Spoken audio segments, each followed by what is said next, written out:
Okay, so the song that I usually listen to all the time to kind of get me in the mood, I mean, most people probably won't like it, but you can look up Once Upon a Time in China theme. Ooh. I'm interested Bringing now. some culture, I think. Yeah. man. Oh, Hails, yes. I just saw the cover, and I have a feeling that yes, I'm excited. Okay, bye. The Coaches Collaboration Podcast. Hey, this is Josh Pearson. Performance specialist with the Complete Athlete. This is Cole Warren. Certified USAPL club coach and owner of Salutum Health and Performance. Each week, Cole and Josh will take you through training techniques and tips, talk to athletes and fitness professionals to educate and motivate you for your fitness goals. Plus, you'll follow the journeys of Team Salutum Powerlifting and get complete athletes. The Coaches Collaboration Podcast is brought to you by Salutum Health and Performance. Take your full power potential to a new level. Online powerlifting coaching. Customized programming to fit your individual needs and goals. Access to a coach 24/7. Whether you need a quick form check or a full program, Salutum Health and Performance has one goal in mind, taking you to the next level. Got a meet coming up? Ask about on-site coaching. Join the team that's setting records across the powerlifting community. Team Salutum Powerlifting with Salutum Health and Performance. Online at salutumhp.com. salutumhp.com. And now, the Coaches Collaboration Podcast. Okay, I don't pay for premium YouTube, so hang on. No, Wait you're for fine. the ad. Yeah, but it's like history. I mean, Oh, fuck yeah. these are like movies that I've grown up and I used to always watch it. And when I hear this theme song, it makes me want to fight. All I Hell saw yeah. was Jet Li on the cover, and I'm like, this is gonna be fucking great. Let's go. Just Tell me this song don't make me you want to do something stupid, you know? Yeah. You don't know what they're saying, No. so it doesn't matter. Right, Now right. it's just the But it's just there's the passion. feel. Yeah, there's passion in Yeah. It's that. a battle song, man. It It's is. a battle song. So when I think about a squat or a deadlift or a bench, I go to these music Yeah. and it just puts me in the mood like I'm ready for war or something. It's almost Exactly, like we were yeah. talking about with her. It's like kind of like a primal fucking like Yeah. thing, you know? Well, You Ben just let the Hartle, drums carry you.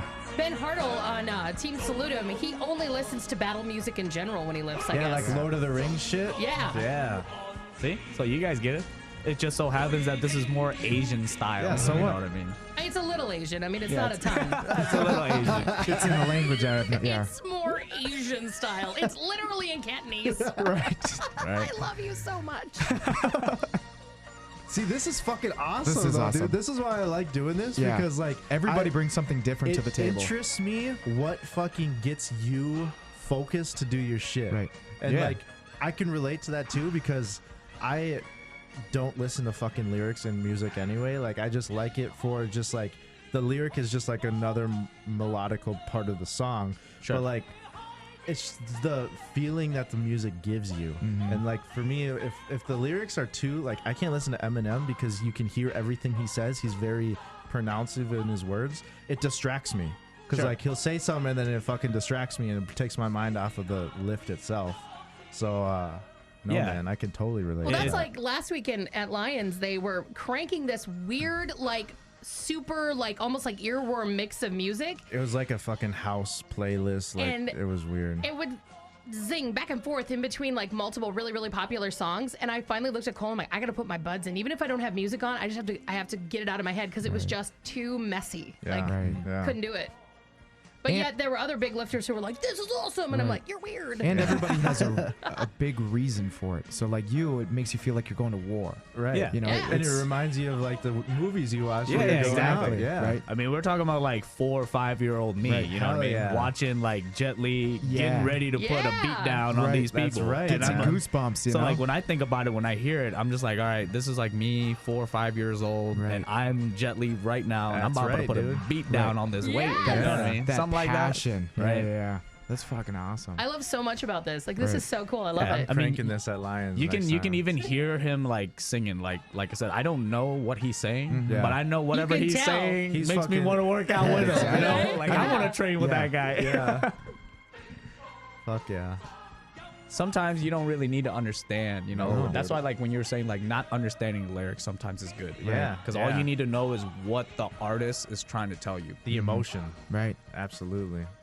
Absolutely. Well, did you notice in our last cast when we had Vanessa on and we talked about Highland Games, the second we threw the Scottish music on, it was like a vibe. Hey, see? Right? That's what's up, right? As soon as we heard the bagpipes, it was like, Oh yeah. fucking We're gonna go. throw this log and Yeah. it's gonna be amazing. I'm gonna start throwing stones. Yeah. Hell yeah. Throw the caper. Jesus. Oh, That's shit. crazy. Makes me so happy. Yeah. So today, ladies and gentlemen, we are joined by Mr. James VANG. He is honestly, like, I know a couple podcasts ago we talked about Minnesota powerlifting and whatnot, but like James is like a fucking staple in Minnesota powerlifting. Like seriously, you go to any meet, I'm all right. James is either there coaching, there lifting, or there on the platform. Like Right. he's super involved, and he's a phenomenal powerlifter himself, and he is I enjoy his mindset. That's why I'm super excited to talk to him, pick his brain a little bit, just because the way he thinks about things is so intricate that it's like there's levels to ways that you think about movements and stuff, and he's at the fucking deepest fucking level. Well, I man. appreciate that. I Yeah, appreciate yeah. So that. thanks for coming on, man. It's Yeah, gonna no be a problem. good conversation. I'm excited. Thank you all for kind of having me. So Yeah, for sure, for sure. So let's just start. Let's learn a little bit about you. So you said before we got on, you said you've been powerlifting for like 9 years? yeah, so I've been powerlifting for about 9 years, but I've been lifting weights for about 15. Okay. How old are you? How old do you think I am? This is actually a game that I like to play with people. I know, How old do right? you think I am? Fuck, man, you can't tell with Asians, bro. I know, right? Some of It us is look fun. young, but Yeah, we're really for old, and some sure. of us are old, but Dude, we it's look like young. this you though. know? This is the thing though. Like with Asians, I feel like there's like 1 year where it just flips. Where like you looked really really young, and then you just switch flips, and then now you look really really old. Right. You know what I'm saying? Something about Asian people. I don't know. It's probably in the rice. I don't know. Jesus. I don't know. I'd right, say Hold on. I'm gonna ask you a question. So Okay. here we go. What was the most popular song when you were like a junior in high school? Most popular song. Like, what was- Man, I'm kind of Ooh. embarrassed. It was NSYNC. No, I'm just kidding. Hey, yeah, you're pretty close. Oh shit. Dude, I was super into like 98 Degrees when I Oh, was in yeah. high Hell school. yeah. When you were in heck high yeah. school? When I was in Okay, high so you're school. like 35. Not that old. I was gonna gonna say like 30. 32. Yeah. I was gonna say 30. I'm 27. 27. Oh, Okay. Jesus, I was Okay. way Fucking off. A. Wait a Yeah. minute. Hold on a second. Holy 98 Degrees shit. was still popular when you were in high school? Well, my mind, again, like what Cole was saying, my mind kind of works a little different from most people around my age. Yeah. So like I get into See, and that's what threw me off a little too. 'Cause you is went because he's backwards a so little bit. mature. Exactly. Yeah, He's yeah. I get into a lot of weird Shit. stuff. I We're don't the know. same. I was age. seriously. Yeah, God. you are so immature compared to this man. Right? You're like, yes. Holy crap. Now All right. look at how he's all red. He's like blushing over there. He's like, fuck. This is what a 27-year-old can be. Josh's Okay. like, I need to get my God, shit dude. together. This is what a 27-year-old Let's put it can this be. way: James VANG is the monster truck, and you're the guy that just pees on the tire. Or I'm the vehicle he drives over. Right? No, there you go. Stupid. You I've guys been are watching a lot of funny. Monster Or- Jam with my or- kid lately. Sorry. He's Gravedigger, and I'm just the toy of Gravedigger. Yeah. You know what I'm Yeah. saying? Like, The one with the little dude who's just plastic and right. molded. You're We not do really something similar, but he's on a whole new level. Hell Yeah. You guys are tripping. It's whatever. all in the mindset, Yeah, right? for sure. Listen, you're the one who came out with the Cantonese fight song, okay? You already put Jesus. yourself on I an know, upper right? level. Let's Yeah. be real. So Seriously. So how did you initially get into lifting? So, I know like a lot of people see, the 15 years that I currently have like under my belt. But, if we were to like retrace back 15 years, I mean, you could get rid of maybe 20 to 30 pounds of muscle on my frame and you can see how small I was, right? Damn. Yeah. I was Because how much do literally you weigh now? 145-ish. Exactly. Yeah. So minus 20, 30 pounds, I'm like 100, 110. you know? Right. Same height, been 5'1", 5'2", Right. since 6th grade. Really? So 12 or So you 13. were tall as fuck in Hold 6th on. grade, bro. What's your biggest bench? Equipped or raw? Either. So Before I started powerlifting, the most I've ever benched was like 335 for 2 reps. Okay, This was that's off all I my need to toes. hear. I just Okay. realized when you said your body weight, I'm like, oh my god, I could bench you and you could bench me. Hey! Jesus. Oh my god, Oh yes, That's that awesome. is fucking there's some, phenomenal. there's some perspective for you. Yeah, Hey. boom. Like at first I was like, I could bench him, and then I'm like, holy fuck, he could bench me. Maybe that's why we got so well, get along so well. Exactly. That way, right? I was like, yo, just put on some like- hip hop, man. I got you. I got it. You know. Yeah. So you You're you talking start size from when you got started compared to right, now. right. So did you just start just to kind of get bigger because you were a smaller guy, so you wanted to put on some weight, or? Well, I think a lot of it just had to do with like, you know, me being the smallest one in my family, being kind of like one of the smallest people that everybody else knows, you know, because you know, generally when you're like kind of like an Asian and you're skinny and weak and stuff like that, most people kind of like pick on you. Like Right. even my own brother, like my, you know, even though we're like super cool now, you Right, know, right. my older brother was actually like my biggest bully. Damn. You know what I Oh mean? wow, yeah. Yeah. So it's always one of those things where it's like, well, you're too small, you're too weak to hang out with us. We don't want to play with you. And even today, like some of our best friends, like when we were in high school, like some of our best friends would be like, dude, you're so different from what like your brother used to tell us. You know? Really? And I'll be like, dang, my brother be hating on me like that. Like, dang, you know. And that motherfucker, right? So I think the lifting weights, like it did like a lot for me. I think it you know, and you know, back when I was younger too, I used to play like soccer and cross country. So like that made me even more skinnier if you think about it. Yeah, Right, all the right. running. Yeah, and I used to just do that all the time. And being a part of a sports team and being bullied all the time kind of made me feel like, you know, maybe I'm kind of worthless. Right. Oh, Because okay. like, you know, I'm not, that's why like I tell people, like, I'm not really as genetically gifted as people think.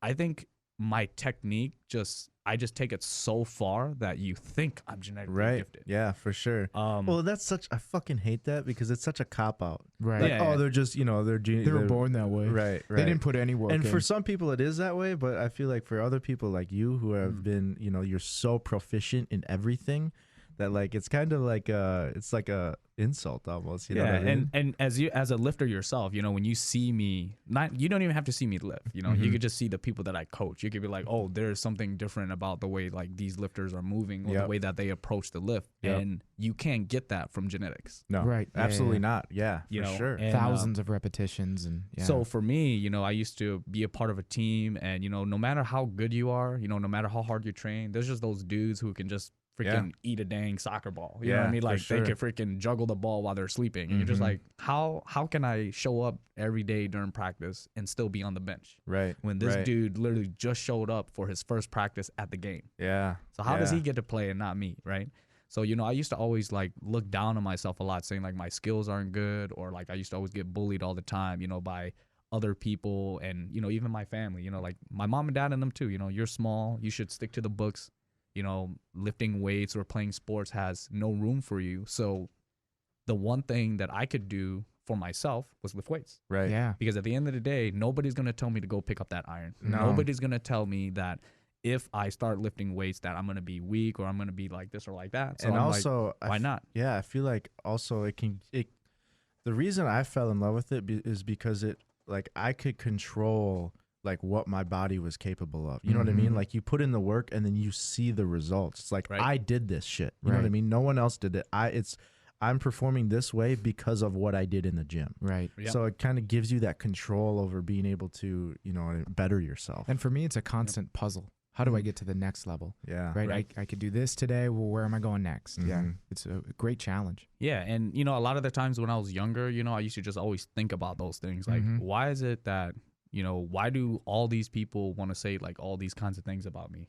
But when you lift weights, when you get done training, you're like in the gym or like in your garage gym, just like bench pressing for 3 hours. You know what I Yeah, mean? Because that's man. what everybody did when they for first sure, started, right? dude. Yeah. I did incline, decline, flat, dumbbell bench press all my life. With And- push-ups and dips and yeah. Dude, bench and curl, it's the bro split. Hell yeah. And you know, when you train that hard, you just kind of don't really have the energy to entertain that thought anymore of you being small and weak and all these people talking about you. And if they do, you're just like, well, you know what? I'm so tired. Who cares? Right.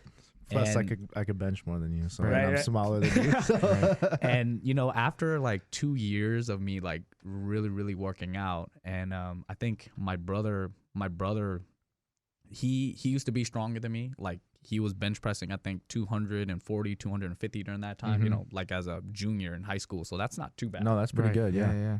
So I remember one day him and his buddy were in our garage, and they were like touching their cars while I was working out.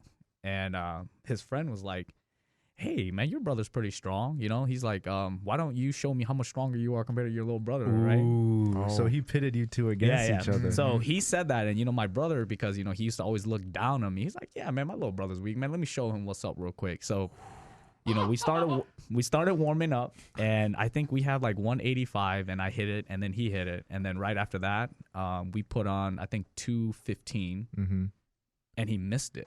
Oh yeah. Yes. Dude. So he missed 215 because he hasn't worked out in like a few months. Right. These are genetic freaks, right? So they could think they could just pick up whatever they want. Right.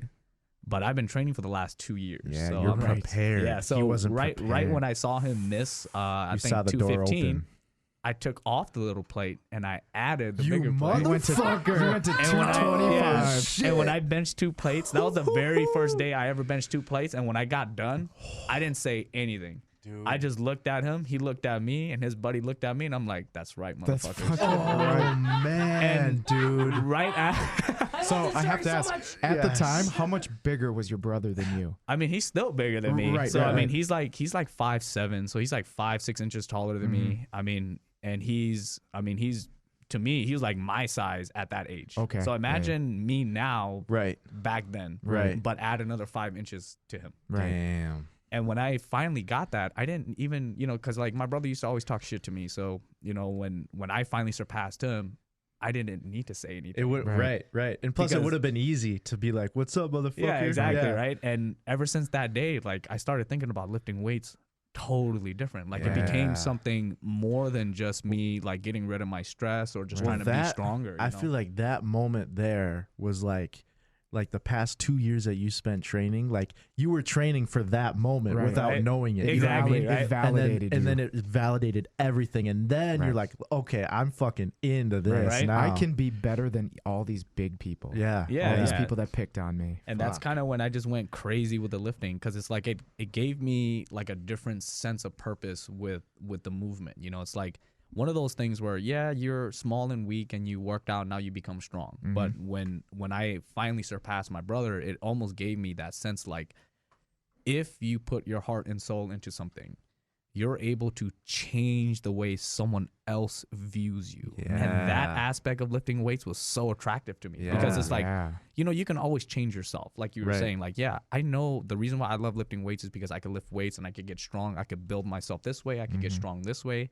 I could be, Olympic weightlifter, a rock climber, whatever, but it's a totally different thing when you see someone else lift and you're like, wow, I want to know why that guy's like For that. sure. Or Right. I want to know why his technique is like that. Or I want to train to beat him, and something cool that a lot of people's been saying is like, I used to always tell myself I'm training to be Superman or I'm training to be Goku. And they're like, but one day I saw James VANG lift and now it's like I'm training to be James VANG. That's awesome. man. And I To be love that. compared to Goku. Right? Yeah, Fuck fucking You know? A. Yeah, Dragon Ball Z was my Jet Was it- Li that when was I was your a kid. shit? Yeah, that was yeah. my shit. So, I started That's- looking at lifting weights. I don't know. It's kind of hard to say, and that's why like I love powerlifting. Like it's not that I don't want to try out like Olympic weightlifting Right, and all right, that right. stuff, but I just have like a relationship with powerlifting, and I feel like a lot of people, when they think about how strong I am, they're missing the point of why I'm strong. Right. Yeah. It's the relationship that I have with powerlifting that made James VANG strong, not You're- because I'm just strong. Right. Does that like, make sense? yeah, I feel you. absolutely. And like this is why I want to talk to him, man. Like, this shit is it's because it's like, I feel like for you, and tell me if I'm wrong here, but it's like almost an expression of yourself that you're putting through the kind of the sport to kind of put it out there to other people. Yeah, for sure. It's just like breakdancing, So, Yeah.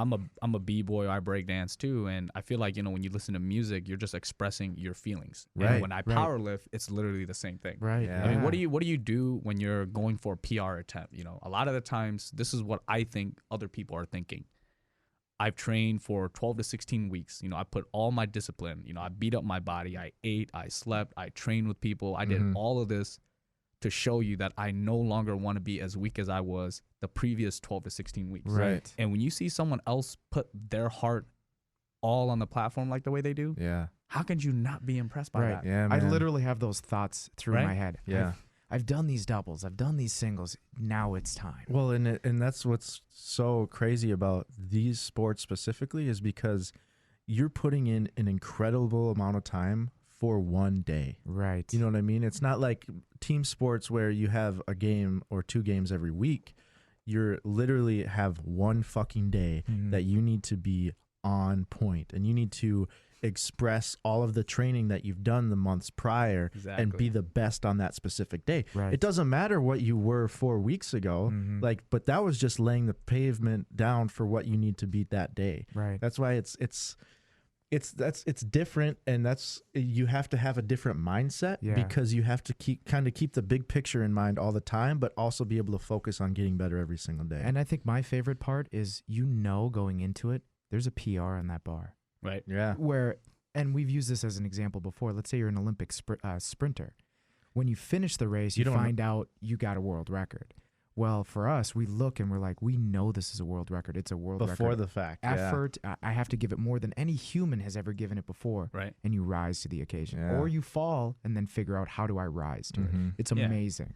And, you know, I like to compare like powerlifting kind of like a relationship. You know? Yeah. I feel like powerlifting is like my first girlfriend.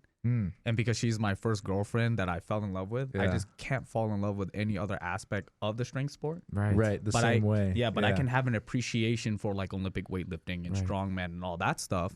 For sure. But if you want me to be the best that I can be, I just can't love a side girl like the way I love my main girl. Exactly. Like, I want to have kids with my first girlfriend. You know? For 2 weeks, I can deal with that. Yeah, and I think bit. about like my squat, bench, and deadlift kind of like my kids. You know, like, man, I want my squat to be like this. I want my bench to be like this. And then my total, you know, it's like the way you build your family tree. That's awesome. So, you know, when people say, like, I've had multiple people come up to me and say, man, I would teach you how to Olympic weightlift, you know, because they feel like I have that mentality and that discipline to become a great Olympic weightlifter. You know, but then again, it goes back to what I'm saying. It's like you're telling me to fall in love with, let's say, some hot actress, right? Right. But I've already fell in love with my homegirl over here. Exactly. And I'm trying to build a family with her. And so how do you expect me to have that same strength with my first girl, like the way I have with this hot actress? You know? Yeah, exactly. Because you're just showing me, like, how would I say, like, shiny stuff. Exactly. Because when people think about, like, you know, Olympic gold medals, you know, not to hate on Olympic weightlifting, all right? But when people say, like, you know, you should quit powerlifting and pursue Olympic weightlifting because you can get a bigger name, to me, I feel like those people are missing out on why I'm good or why they're Those are happy. the Instagram models. Yeah. It's for the wrong reasons. Yeah. I mean, having the girl that has a few dings and pings in her, it's fine. You know, you've been through some history I feel so together. validated right now. Thank you. Appreciate that. You got it. Few dings, few pings, no big deal. But I mean, that's ultimately what it is. Yeah, it'd be kind of cool for now, but for all you know, that new girl is a bitch, and you can't deal with her. Or again, with weightlifting, all of a sudden you're like, and then you just lost 12 weeks of something you truly love. Dude, that's what I think about a lot, is because, like, for me, I really want to do jiu-jitsu eventually, because, like, I did wrestling in high school, and, like, I kind of just missed that aspect of, like, just that hand-to-hand combat type shit. Yeah. And but I can't justify it, because I'm like, I haven't given powerlifting everything yet. Like, I need to let this run its course, at least, you know what I mean, for as long as I can take this. Because for me, I feel like, for whatever reason, I've been blessed to be a good powerlifter. Like, I owe it to myself and whoever or whatever blessed me with these gifts to give it everything that I have. And, like, if I don't do that, I'm not giving it justice. So I have to push it as far as I can. And then, like, if I do anything on the side, like, it's kind of taken away from that. So no, that was actually like a very big struggle that I've had, you know, and you know, over the years, especially like with hip hop and breaking, because you know, we're talking about like two disciplines that, you know, that take a lot of time and effort and physicality to do. Right, for sure. but I also love dancing. Exactly. You know, because dancing has its own like culture very similar to powerlifting. You know, like some of my best friends and some of the best people that I know in my life I've met through dance. So it's not, for me, that's not just a hobby for me as well. Right. You know, it's like something that I plan on doing for the rest of my life, because I see myself, like I could dream myself like dancing on the platform or dancing on the floor and then lifting on the platform. Yep. And I used to always struggle with that. And I said, well, if I really want to learn how to dance and kind of push my limits beyond just powerlifting, because powerlifting isn't what makes me great. You know, I think my personality and the kind of things that make me who I am is the reason why I make myself great in powerlifting. Right. So why can't I apply that same concept to b-boying? And I just told myself, if I want to be able to balance all these things out, I just got to get so good at powerlifting. Right. That I can't give myself an excuse to not dance anymore. Yeah. And that's kind of like where I'm at. And it's not to like, you know, to boast or talk about like how good I am at powerlifting. But I think if you've been through a lot of experiences and a lot of high level meets, and you learn and you take everything that you learn from coaches, other lifters, new lifters, and even from other sports, and you kind of compact that all into one, you are pretty much ready for anything at a powerlifting meet. Yeah. You know, and if you can get comfortable with being uncomfortable at a meet, you've won. Yeah. You know, and that's kind of where I'm at right now with powerlifting. Like when people see me, they're just like, dude, how can you be so calm? Well, that's the thing too, is like, so for people who don't know, James, like especially at the state meet, James, I swear you had like 6 different lifters all lifting at the same fucking time. And he's like running from platform to platform, but like doing it with a smile on his face. Like, not because we talked about this before, like as a coach, you always got to have a smile. You always got to be calm, cool, collected, or else it's going to radiate onto your lifters. Right. So like, but also you're fucking stressed out too, because you got all these dudes you got to handle, and they're like depending on you. Right. And like, so you got to show up for everyone, but you did it. I mean, you did an awesome job of being composed and like handling everything. And that, I mean, like you said, that just kind of goes to show, like, if you're comfortable in that situation, then it's just another day. You know? Yeah, and you know, like what you and me was talking about earlier, you know, like I barely compete, you know, at a state level anymore. You know, not to say like I'm above it, but it's just more one of those things where like I have nothing else to prove in the state of Minnesota. Right. So if I have nothing else to prove, why should I compete? If I'm gonna compete in Minnesota, it has to be for a good reason, kind of like the way that I did at state, where I'm lifting with a bunch of newbies who are so nervous about powerlifting that they don't know if they want to compete. So what if I told you that I'm going to compete? I'm going to do it with you guys. Yeah, and we're going to do it all together. Inspire the shit out of them. And I told them, like, I'm going to focus on you. And if I bomb out, then I bomb out. Let me show you what it feels like to lift with someone at my level, and I'm not even afraid to bomb out. Right. And if I suck that day and you do great, I want you to look at powerlifting from a different pair of eyes. Because everybody, when they think about competing, they're always so worried about how well they're going to do. I want to win, or I want to do this, or I want to do that. And again, you're missing the whole point of why we started lifting in the first place. And let me show you, you know, that day when I was coaching about 6 or 7 folks, and I'm helping new lifters, people who are competing for the very first time, maybe the second time. And I even had like a veteran competing with us too, you know, just so he can kind of help balance me out. And honestly, I wanted to show people, if you love powerlifting as much as you say you do, show it. Then show me, and let me show you what I'm talking about. Now, I want people to take away from that what he just said. Like, he did that for the most selfless reasons. Right. Notice how everything he said there was for everyone around him. Like, and that wasn't so he could go in and just blow everybody out of the water. Right.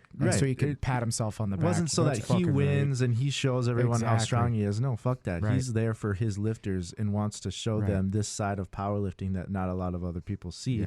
Or people get so caught up in the hype of like, oh, he's just super strong. He's got all these followers on Instagram, or like just the selfish, reasons, which is crazy. Like, it's crazy to me. You know what I mean, though? Like that's why, like, yeah, he doesn't go to a meet to be a guest lifter. He fucking loves the sport, and he wants to share the love and show other people the reasons that he loves it. Right. Yeah, and you know, when I was growing up in powerlifting too, like, you know, a lot of people used to look down on me. You know, it was like.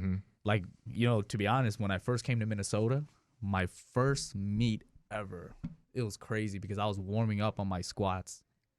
And I was like looking at all the American records. I'm like, I could probably break all of them today. Yeah. So I was like thinking about it. I'm like, all right, calm down. This is my first meet in Minnesota. It's like in 2014. And I'm like, I just need to relax. And I'm pretty much going to have all these American records under my belt.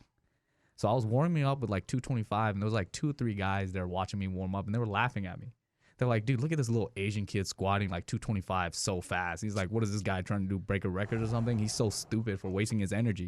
And I was listening to the back of my mind. I'm like, oh, so this is the Minnesota powerlifting culture. Holy shit. I'm like, you know what I mean? Like the first. Just assholes and Yeah. This is what I grew up with. Watch me. Yeah. And I was hearing them talk shit. And then, you know, I was like, you know, trying to get comfortable with the Minnesota powerlifting culture, meeting everybody, just talking with people. And you know, you can hear a lot of people say, like, you know, for me, I have like pretty good senses. So like when you look at me a certain way or you talk shit about me a certain way, like I hear it, but I don't say nothing. Yep. Because I like to tell people, I want to make you respect me more than you hate me. Yeah. So when I broke all the American records that day, everybody shut up that day. Who And was I'm like, talking shit and I was after looking that? and I was looking at the guys that was talking shit about me. I'm like, yeah, you saw that American record squat I broke 3 times a day? That's me. Right. That's why I was squatting 225 like And that. you probably said all those words with a smile. You Well, know, I like didn't- you I didn't even say it. I No, didn't I'm just say it. saying, Yeah, like yeah. you looked at him and just smiled and just fucking walked away. That's all you need. Yeah, That's it. and when that happened, I was like, man, so, you know, when I first got into powerlifting and even when I came to Minnesota, you know, like this is what we get. Mm-hmm.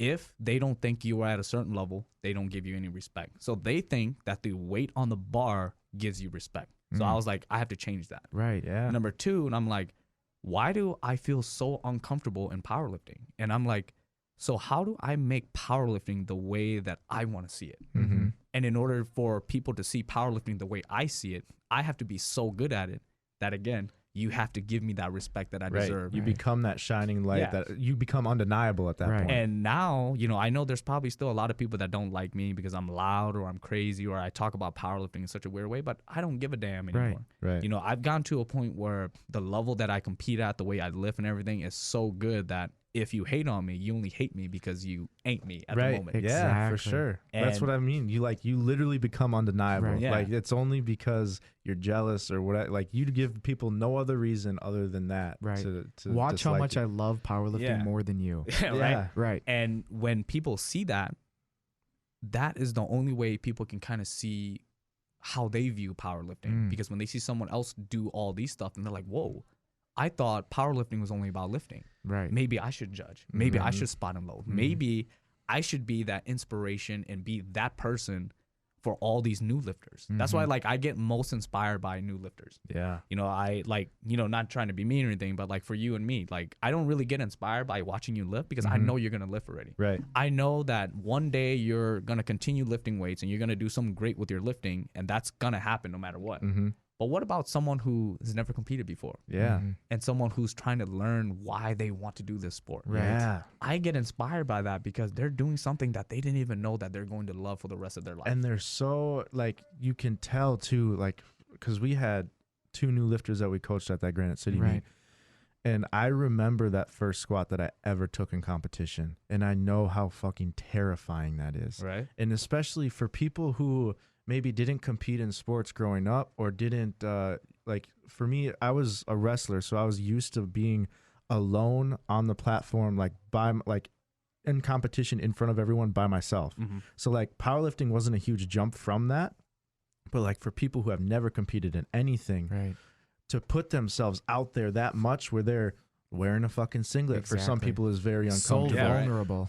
And then they go up in front of everybody, and let alone like lifting this weight, they're looking at these people that are looking back at them. Like they put themselves in this very vulnerable situation, and then they perform anyways. Right. And then you see them from like that nervous, and then they look back and see the lights, and then just the joy that comes to them. And it's just like Yeah. you said, man, it is inspiring because it reminds me why I love the sport when I Yeah. see that, because it's such the base level of like, this is why we do this shit. Right. So it's very inspiring to see those new lifters lift. Yeah, and who better than one of the best lifters in the state to show you how powerlifting should be? Absolutely. You know, and if people can't look up to me as a lifter, as someone to aspire by, then I feel like I've lost. And, you know, I like to look at like so many different levels when I think about like lifters, right? Yep. You know, we're talking about a brand new lifter who may or may not continue powerlifting. Yep. If I could be that avenue for them to be, you know, if they're 50-50 about it, like if they want to continue or quit,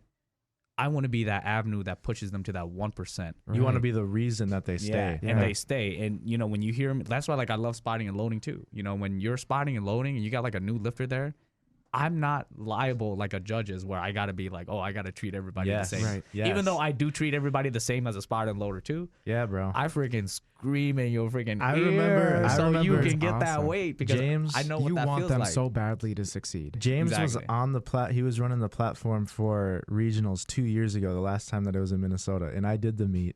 And I fucking still remember to this day, I was going up, setting up for my it was my second deadlift, I think. Yep. And James is just, show him your technique, show him the technique. Yeah. Like, get me so hyped, bro. And like, fucking that was awesome. before I had even talked to you, period. And like, that was still when I was relatively new into the sport. And like, but just having that support of someone that I didn't even fucking know. Right. Like, that's just like, well, if he cares, then I need to get this shit. Right. Yeah, because right. That's It's awesome. important not only to me, but he's showing that he's invested in me if Right. he's willing to yell at me like that. Yeah, so you have those lifters, and then you have those lifters who's been competing, and they don't know why they're powerlifting. They don't know why they love the sport, you know, and they forget why. So when you see me there and you see me do all these things, then I remind them why. Yeah. And I feel like, you know, we get so caught up again, you know, with, you know, trying to get 10,000 something followers on Instagram, or we're trying to win first Or even place, and hitting we're trying to get certain all numbers. Or a Yeah. total. Yeah. total Yeah. or like sponsorships and all this stuff. And you know, everybody's thinking about those shiny stuff so much, like it almost pisses me off. That's why, like, I make Facebook posts all the time, like, you know, who cares about how strong you are? I don't care how many national championships you No win. one cares. Show me what else you do. Show with me your skill. passion. Yes. You know, like, That's- anybody can lift weights. Right. Right. But you know how scary it is to coach someone and you're the one that's losing weight watching your Right, lifter right, squat. right. And Or- you know, you're a judge and you're like trying to decide if you want to give this person a red light or a white light, and you are now in control of the way Their they day. feel. Right. Yeah. Like, you know how scary that is? That's why I tell people, Right. like, man, you can't talk shit to a judge or a spotter and No. loader until you're a judge or a spotter and loader yourself. Right. You know? Absolutely. When Absolutely. your first time athlete does his first squat and gets 2 red lights on his squat because he just kind of jumped the gun a little bit. And inside you're just shitting yourself, but outside you're like, dude, that's fine. We'll come back. It's no big deal. You know? See, you know how I feel then, right? Yeah, absolutely. Can we back up and have you repeat something? Sure. You cannot give spotter and loaders and referees shit until you have been there. Exactly. How many times is that the first thing they do? Like, you miss a lift?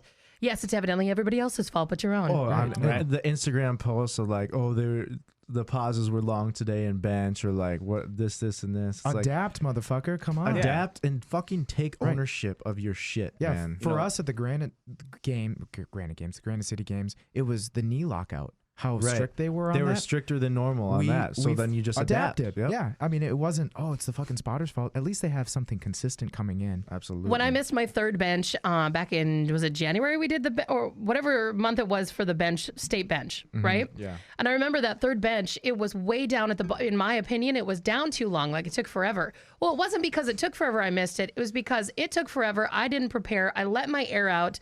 The bar was still moving. Yeah, So you're and- not going to get a press command. And I lost it. And that was my fault. And I kept saying to myself, God, it felt like it took forever. And that's when we looked back and we paid attention. And then thinking it was forever, I did this thing. Like, I just kind of let it go. And that wasn't the ref's fault. That was me unable to adapt at that time. But also, here's the thing: even if it's the ref's fault, it doesn't fucking matter. No, you still yeah. gotta. It does like Right. you still gotta hit the lift. And you still have deadlifts after, possibly. Right. You know? Like, you just still, that's why you have to be willing to adapt to the day. And regardless of the circumstances, that's what separates good lifters from great lifters. If people who are able to show up to a meet, maybe the circumstances aren't perfect, because they're never gonna be perfect. Circumstances are never, like for James, he travels to these big meets. Yeah. God forbid, like, he loses his luggage, or or maybe his weight isn't dropping right because he's been on a plane for this long. That's big. Or maybe, you Or know what I sourcing mean? your food. or- Exactly. So the circumstances are never going to be perfect. You have to be able to adapt to the day. That's what great athletes do, is they make the best out of the day, out of the situation. They make, considerations for all that stuff, and they perform anyway. And James does it with a smile. Absolutely. Well, for me, I mean, everybody knows who Michael Jordan is, right? Yeah. And I remember watching like an interview of Michael Jordan saying, when even if they're up by like 20 points, when he plays basketball, right, and he has the ball, he acts as if he's going to lose. It's a tie game, and he's going to make sure that that basket goes in no matter what. Yeah. And I took that and I applied that to powerlifting, and I tell people these 3 judges don't want you to have this lift. Hell yeah. No, they don't. So now you're already guaranteed to get 3 reds. Yep. Now, when I tell people that you're guaranteed to get 3 reds, that puts them in a different mindset. It's so now true. it's not like I want to get the lift. Now it's like I've already failed. And Prove you 'em have wrong. to earn Exactly, it. Yeah, you have to see? earn every single white light. And you know, for me, I always tell people, that's why I say, like, you know, the number on the bar doesn't represent your skill level. Some people just happen to have genetics, or they just happen to get stronger a little bit faster than you. But there's a skill aspect to powerlifting that people don't see. And if you are an individual who has that skill, or you practice and you train, we're not guessing if you can do this or not. Right. Show me that you are you're comfortable with being uncomfortable. Show me that you could squat deeper than you normally do. Show me that you could hold this pause better. Show me that if you don't get 3 white lights because these judges didn't want you to have it, show me what kind of lifter you are. Right. Yeah. People always get pissed off when they don't get a lift. They always blame it on the judges, or, you know, something goes off with the spotters and loaders, or they always give some stupid excuse, right? And I'm just like, well, you know what? They didn't want you to have it anyways. Right. So you deserved it. That's exactly right. Well, and that Right. that leaves the ball in the lifter's court. Like if Right. you're already going into the mindset of like, hey, they want me to fail, so they're already in that position, and now you have to go prove them wrong. The only person you can blame if you don't do that is yourself. Right. Exactly. Given these hoops, given these circumstances, can you do it still? It's just Yeah. another Right. challenge, man. So you didn't get enough rest. Maybe a lifter dropped out. Now your timing is thrown off. Or 3 lifters dropped out. Now there's only 5 of you in your flight. Suck it up. Let's see. it. Yeah. Because, you know, at the end of It's the day, still your lift. everybody plays with the same rules that you play with. Yeah. That's yes. And you know, as much as you want to complain about everything, everybody's also complaining about Right. it. So Yep. that puts it like at it's an a level. even playing It's a level field. playing field, man. And you know, the lifter that is the best, in my opinion, are always going to be the lifters who are always composed. They show they have good technique. Yes. They're respectful. If they get it, they get it. If they don't, then they don't. And you know, they are. And you can see, like, I mean, it's like you can see their personality or their mannerism, or like the way that they learn how to lift just by the way they present themselves on the platform. You know, that's why, like, you know, when some people, like, I was spotting at a USPA meet recently, and there was this kid, you know, he's probably like 20, 21 or something like that. He missed a lift, and he himself wasn't sure if he got the lift or not. He got 2 reds and 1 white, and he started cussing as he walked off the platform. Oh. And he's like saying, like, man, like cussing, you know, either at the judges F or these whatever. judges, Yeah, right. And that was his opening attempt. Oh, And yeah. I'm like, So that sets the tone for the rest of the day. yeah, right that there, and not you're- only, like, to me, that says so much. Like, if I wanted to come train with you, even if you, let's say, bench press a freaking world record, I wouldn't want to come learn how to power lift from you. No. You know what I mean? So Because you're negative. you're not only negative, but it shows how weak you are. Mhm. And I want to tell people that, you know, especially, you know, some of these lifters who are world champions and national champions, it doesn't matter if you are a national champion or world champion last year. Doesn't matter. Exactly. Every year is a different year, and you have to respect the people that you compete with. And if you, even though you're 1,000 times stronger than someone else, if you lose your composure and you bomb out, you know that guy that you was talking shit about that was weak as hell? Right. He's going to beat you. Yeah. Or even Because you bombed out. Eventually, yeah. And now here's the thing too, is this sport is getting so competitive that, like, even let's say that you have 100 pounds on someone else's total. If you go out and you fuck up and you're only left with like your opening squat, your second bench, and your opening deadlift, that's easily 100 pounds off your total. Yes. So now Right. you're looking at 3rd, 4th, 5th place when 'Cause your you were a qualifying cocky son of a total, bitch, when yeah. your qualifying total would have put you at 1st place. Right. So at the end of the day, you still have to execute. Right. You're like you said, what you did before doesn't fucking matter. It's so interesting that you say that, because I think back to my meet. So I've only done 1 meet as well. In the warm-up room, I was encouraging people around me, and the whole time I was enjoying it, and it almost felt like they felt more comfortable too. Yeah, you're spreading the light, man. It's like Exactly. you're breaking down those barriers. Everyone's nervous, and I ended man. up winning the competition, and I beat everybody pretty profoundly. But it was, it was Yeah. the fact that even the guy in 2nd place, I encouraged him to try a snatch that was a little heavier than he felt comfortable. He got it. Right. I encouraged him to do a clean and jerk, a PR clean and jerk. He wasn't sure, and I was like, dude, that last one was beautiful. See, and that's Boom, the thing, he man. got it. No one. It's about the people. It's not about Exactly. the numbers. And it was so enjoyable to see them succeed, even though I was competing too with them and I knew I was going to win. It was great. Fine. But it was something so cool that I got this guy to try something that scared the hell out of him. And he loved the shit out of that whole moment. Yeah. It scared him and he still succeeded. It was really, really nice to see. And, you know, I understand, like, there's lifters who, you know, when they show up during competition, it's all about, like, the meet or all about them, and they're really competitive. And I think that's great, you know? Yeah. But at the end of the day, just don't be a dick, man. Yeah. Oh, right. That's, like, the biggest problem that I have with people. Like, especially, like, for me growing up, you know, and I see some of these people who were very weak. Yeah. Right. And people used to make fun of them, and then they get kind of strong, and then they start talking shit about these younger lifters. And I'm like, dude. Like, look in the mirror, bro. Yeah, Look in the mirror, bro. I'm like, dude, you become the one thing that you hated the most, you know? And I'm just like, how is, you know, and these are the same people that complain about why the sport doesn't grow.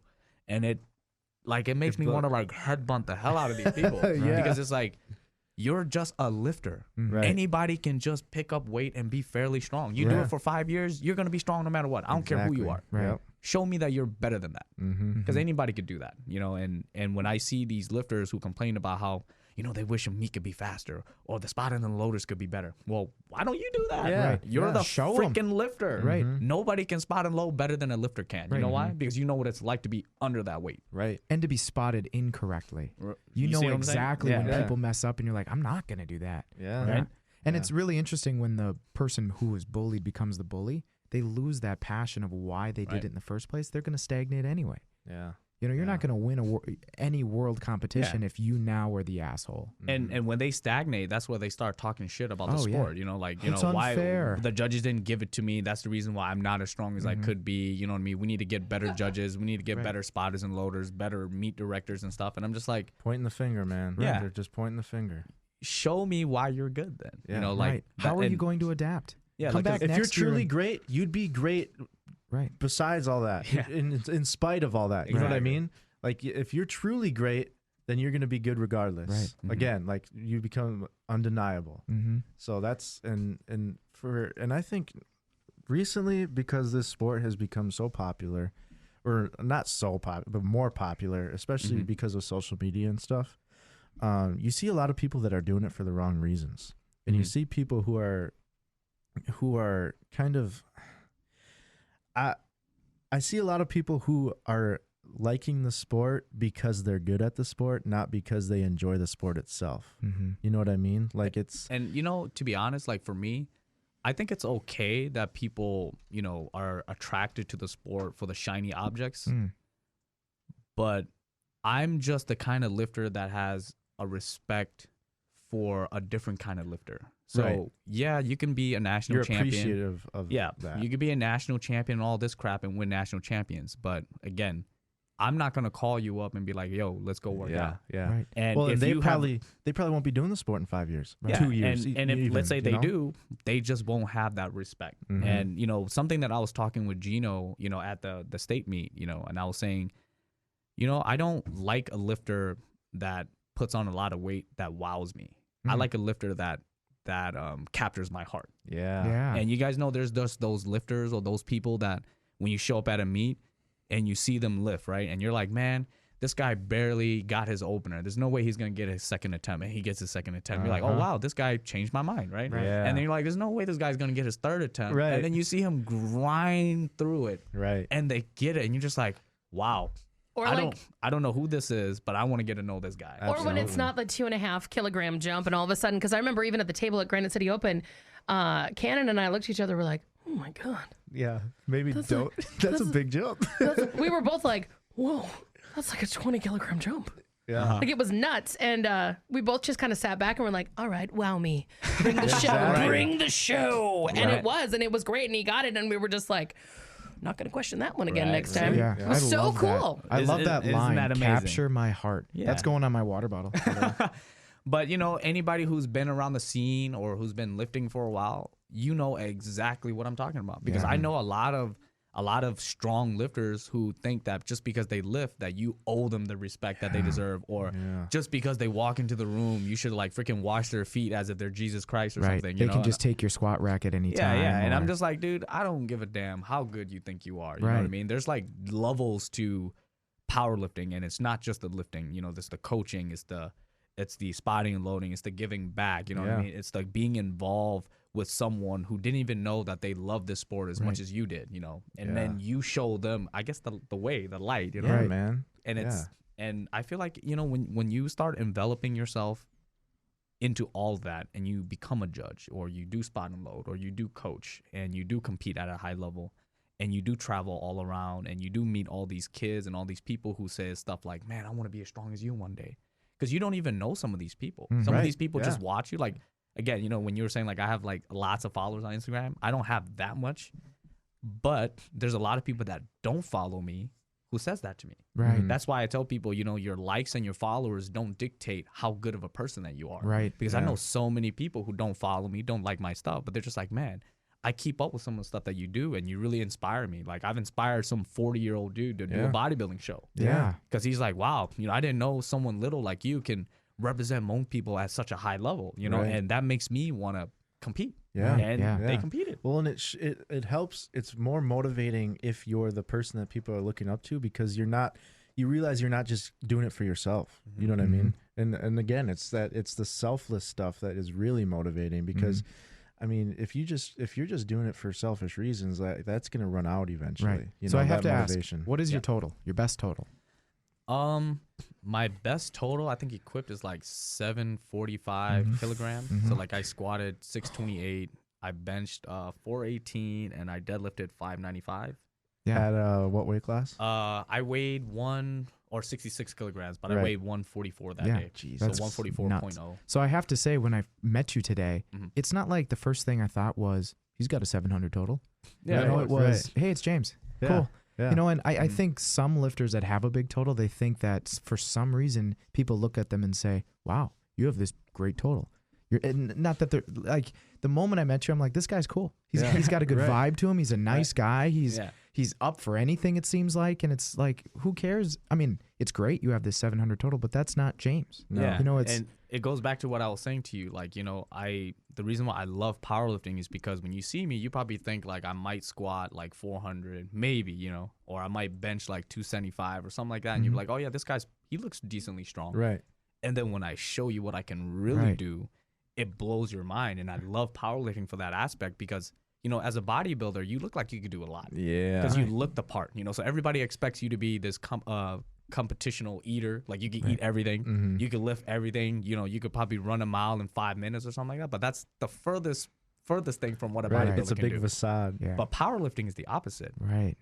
I don't look like I could do the numbers that you do. So let me change your perspective on how you view me, and let me make you respect me more than you hate me. Right. And the coolest thing is, a body type like yours is, you could put on a sweatshirt, nobody knows. Yeah, that's what I tell people. You know what I'm saying? The only reason why you see these pecs is because it's a small shirt. That's Let me put on a medium. I'm a regular It's a dude. schmedium. It's Cole- not really a small. It's a schmedium. Get it right. It's a schmedium. You will never know that, because I mean, I'm a smaller guy too. It's so nice to be able to just throw on a sweatshirt and you're just some average random person. Yeah. You're not just some guy who Well, can and see, Hold on. I could just see Josh in the coffee shop like, yeah, I'm going incognito. Give me that bum sweatshirt from 82. You know, like, I don't know why, but I could just see you being 93 like, actually. Yeah, right. and this is says something 93 on it. Yeah.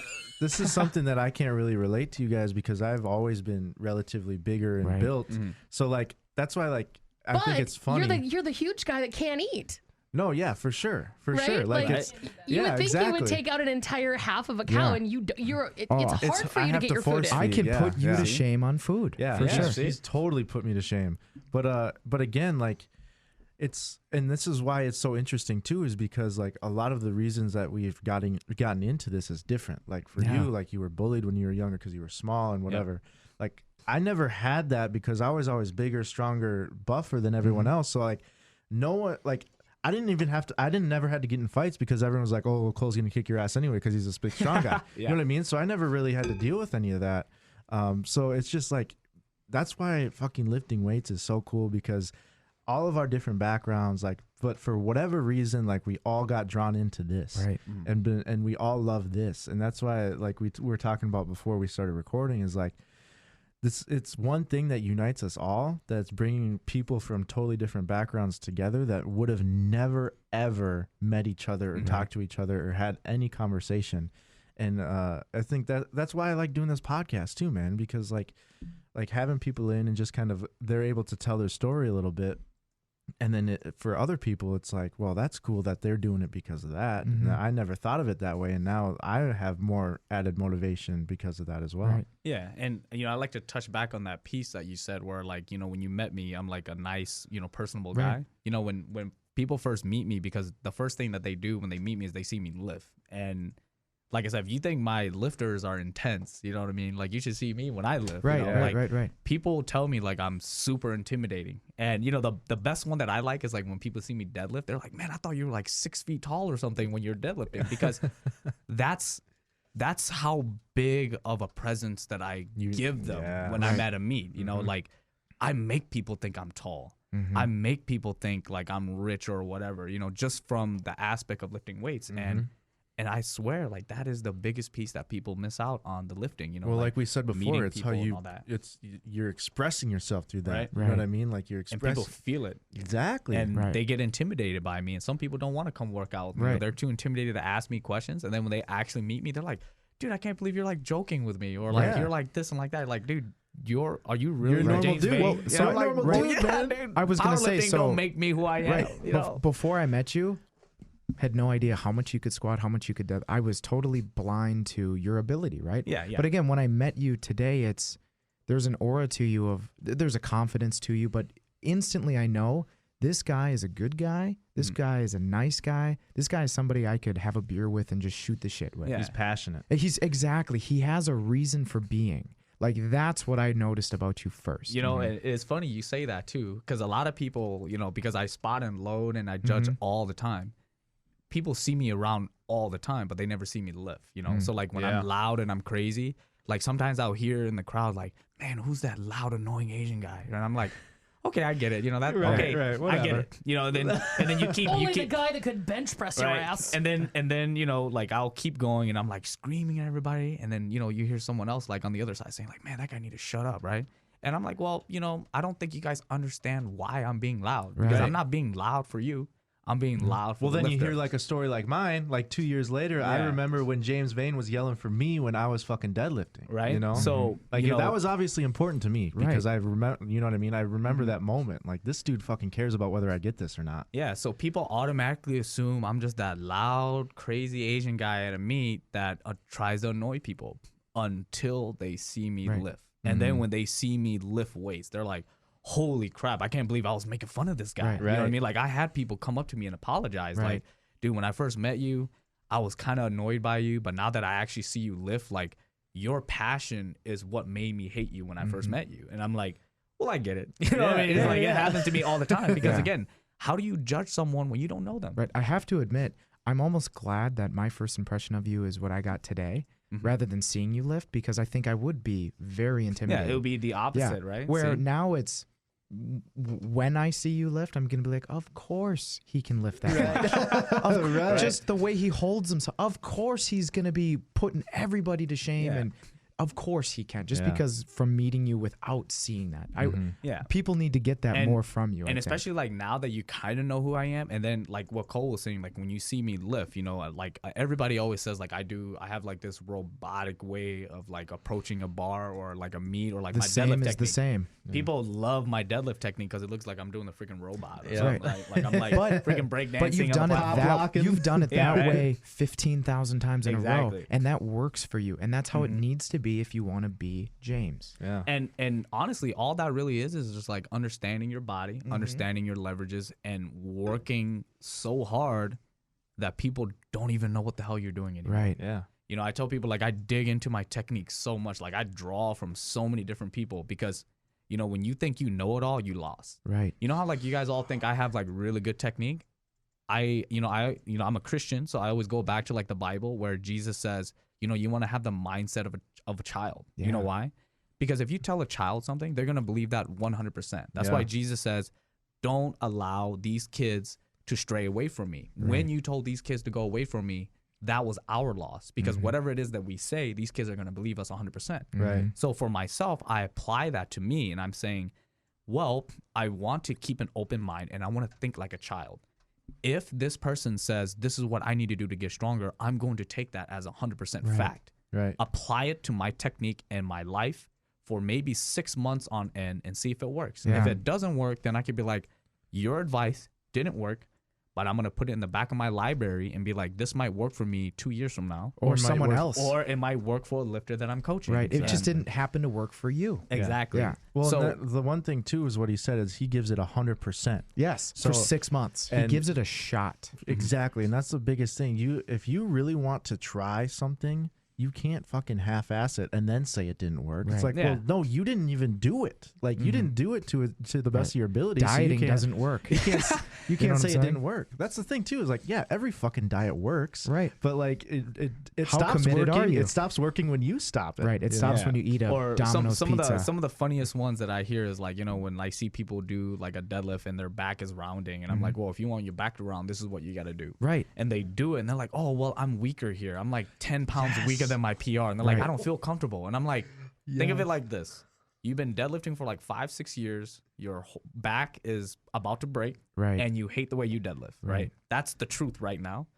We changed your technique just a little bit. Your back's not rounding. You're 10 pounds weaker, and you just did that today. Right. What if you spend 6 to Yes. a year with this? Yeah, that happens a lot in weightlifting. You know what I mean? Like it, Big picture Right. shit. In weightlifting, man. that happens Looking so down much. the road, man. Oh, you That's- mean if I have to adjust my shoulders here, my snatch isn't instantly Yeah. going to be 20 pounds? Yeah. No. Of course not. Of course not. And you know, one of the things that I love to tell people is, you know, there's two type of lifters. You know, a person that muscles up and they're just strong at lifting weights, or you're technically sound and that's what makes you strong. I tell people I don't want to be a guy who was lucky that I'm strong. Right. I want to show you that I know what the fuck I'm doing. Right. See, and where You know I'm what I mean? coming from. Keep that white belt mentality. Well, and here's the thing. Like, I am lucky that I was strong. Like, I was just predisposed to be like good at these things. So now Sure. I'm trying to go James's Right. way Right. because I know I have that shit down. Like, I'm in some like my deadlift. Like, it's been interesting because recently, because I haven't peaked in over a year, that like as I'm touching these heavier weights, all this shit's coming out, and I'm like, fuck, I need to work on this, and this. Yeah. So I'm almost excited for this meet to be over,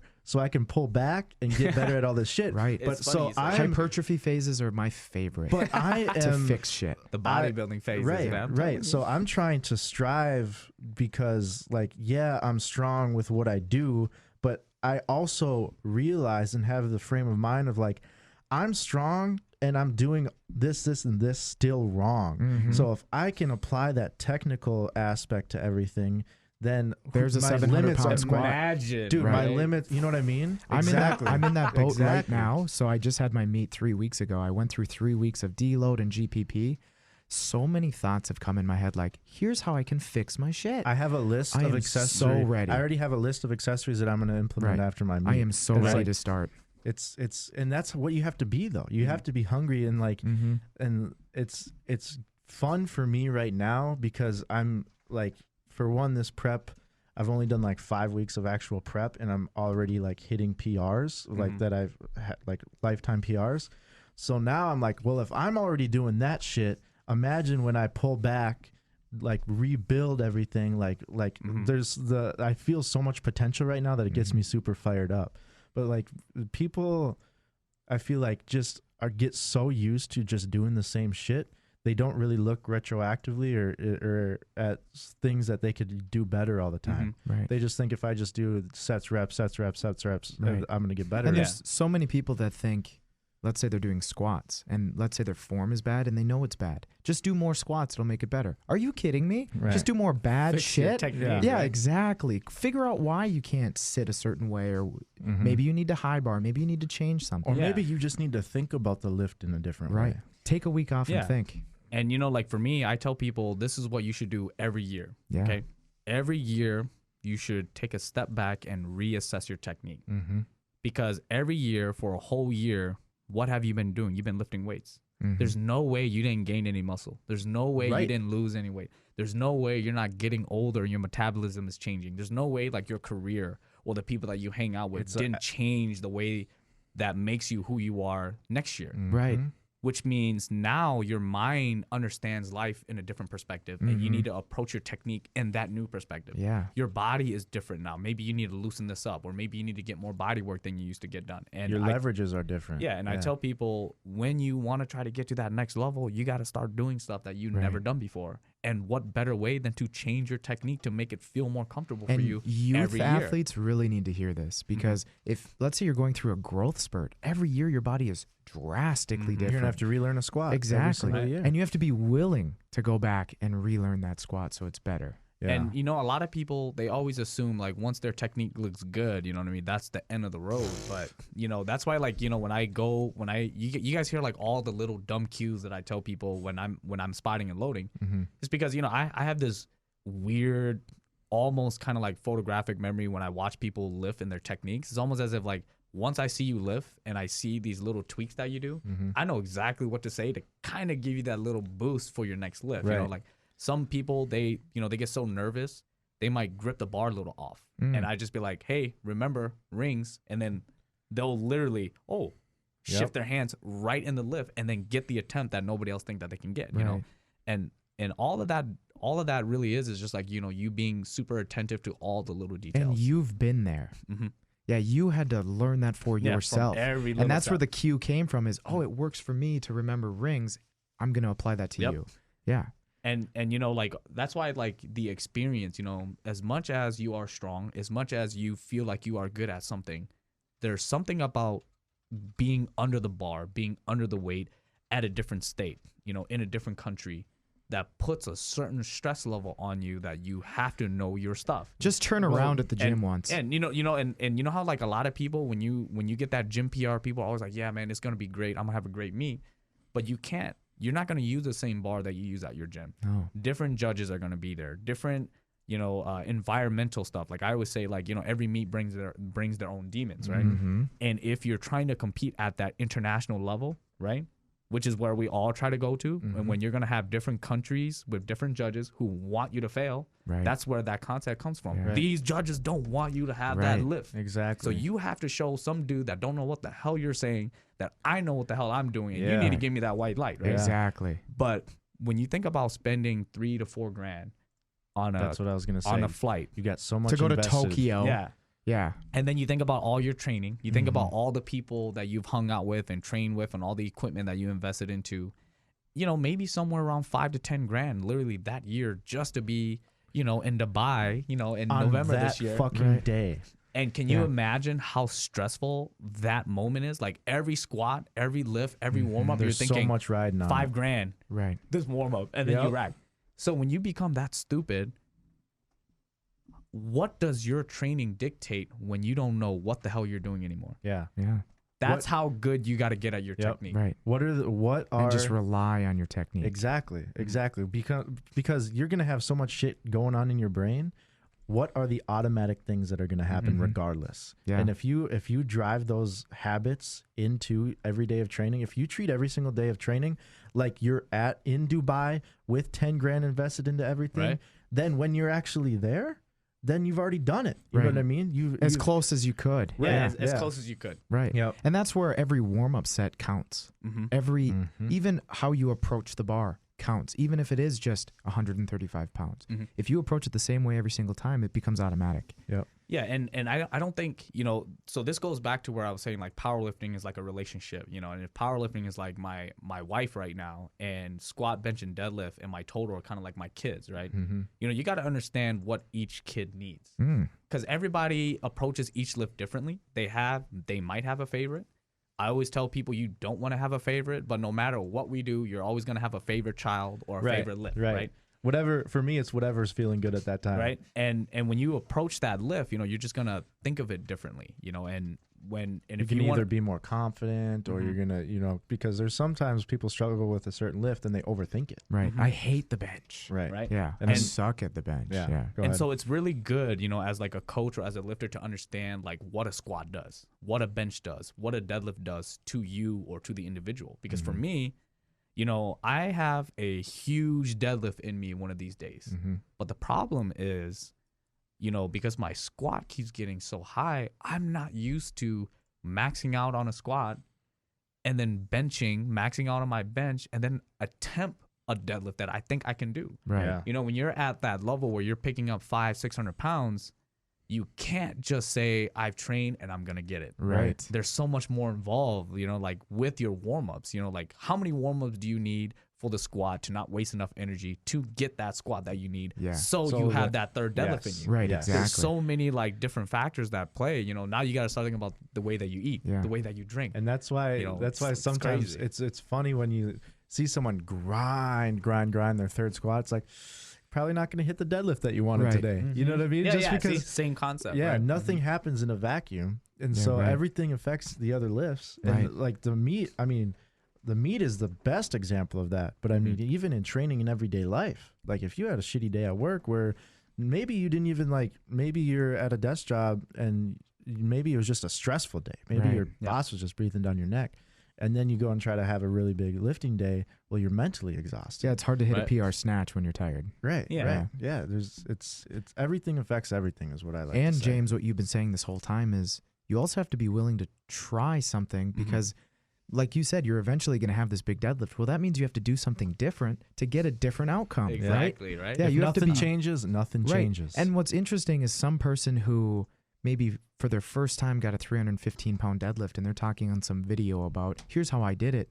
And you think about it like, oh, son of a bitch, that might work for me. Uh-huh. Even though that guy, that girl isn't better than you, they might have just thought of something that will benefit you so much more. Mhm. And that's where I love where you say, you got to kind of have that white belt mentality. Yeah, and you know, when you white belt mentality or think like a child, you Yeah. know, and that's why I say like, what is the best way for you to learn when you are a lifter if you can't meet all these different high level lifters? Yep. Well, if you know that there's a meet going on and you know that lifter is going to be there and you're a judge or a spotter and loader, volunteer. Exactly. Nobody has better front row seats to someone who's really good with their technique and training and all that than the spotters and loaders and the freaking judge. Absolutely. Or a coach in the back room. Yeah. You can Yeah. literally see how they warm up, how Yeah, they take right? their warm up sets, how Do you much know- they're resting. Well, and I have taken notes like while I'm coaching from James and how he coaches. Stupid. That's awesome. Seriously though, man. Like, and what's funny is like, so at the Granite City meet, you said something that I learned from Matt Gary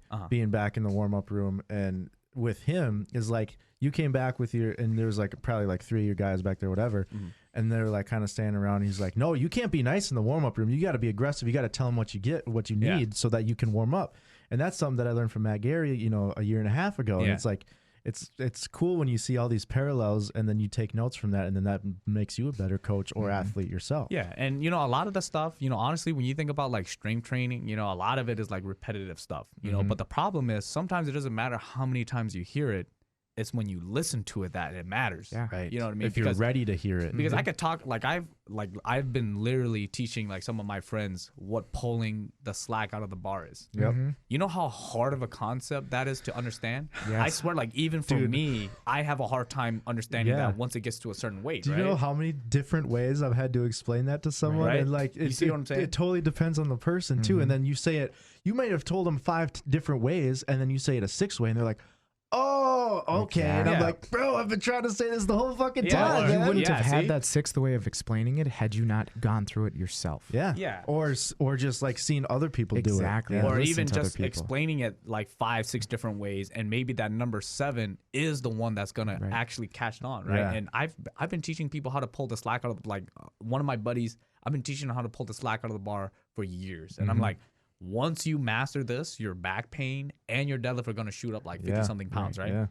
Took him 3.5 years to learn how to pull the slack out of Right, the bar. right. Think about 3.5 years. And you learned something as a coach from him. Exactly. Yeah. So, you know, for him, I got to understand why it took him so long, where he's going with his training. Because again, you know, sometimes people just don't really want to change. So Yeah. maybe during that time, it was actually really bad for me to give him that advice, because at that moment, he's still in that phase where he's like, well, I know everything. Like, who the hell are you to come teach me? You know what I mean? Kind of a mentality. And then once they humble themselves after failing so many years of not getting 500 pounds on their deadlift, they're like, you know what? Maybe I need to listen to a guy that's deadlifting way more than me, Yeah. who weighs 50 pounds less than me. Yeah, You know? exactly. So when you put it in that perspective, they think back to the stuff that you're saying. And then let's just say some random dude pops out of nowhere and says, hey, I think you should pull the slack out of the bar, but like this. They think back to 1, 2, 3, 4, 5, 6 ways that I taught them.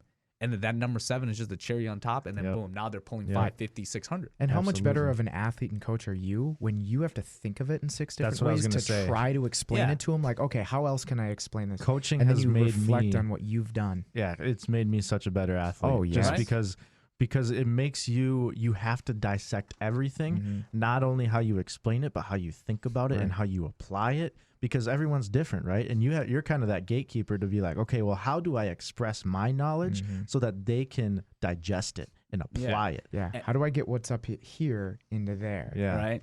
And, you know, it's funny you say that too, because I made a Facebook post about this, you know, and I tell people, you know, if you are a lifter and you think you're as good as you say you are, show me by reproducing your results. Yeah. Because again, any genetic freak, you could just lift weights. You ever Olympic gold medal doesn't mean shit. You ever see a a freaking national champion who's like crazy strong, who tries to teach a seminar on how they do their technique, and they're explaining their technique in the way that they're not even doing it? Yes. And I'm like, dude, you're such a freaking genetic freak. You don't even know what you're doing. Right. You know, because like, you haven't sat down and actually reflected on it. I'm like watching this dude freaking teach how to sumo pull, right? So like, you know, I'm not gonna, you know, bring up any names, but this guy was pulling like, you know, 700 pounds, you know, at like 200-ish pounds, which is pretty crazy. Over triple you know, body almost weight, 700, you know, 700 pounds.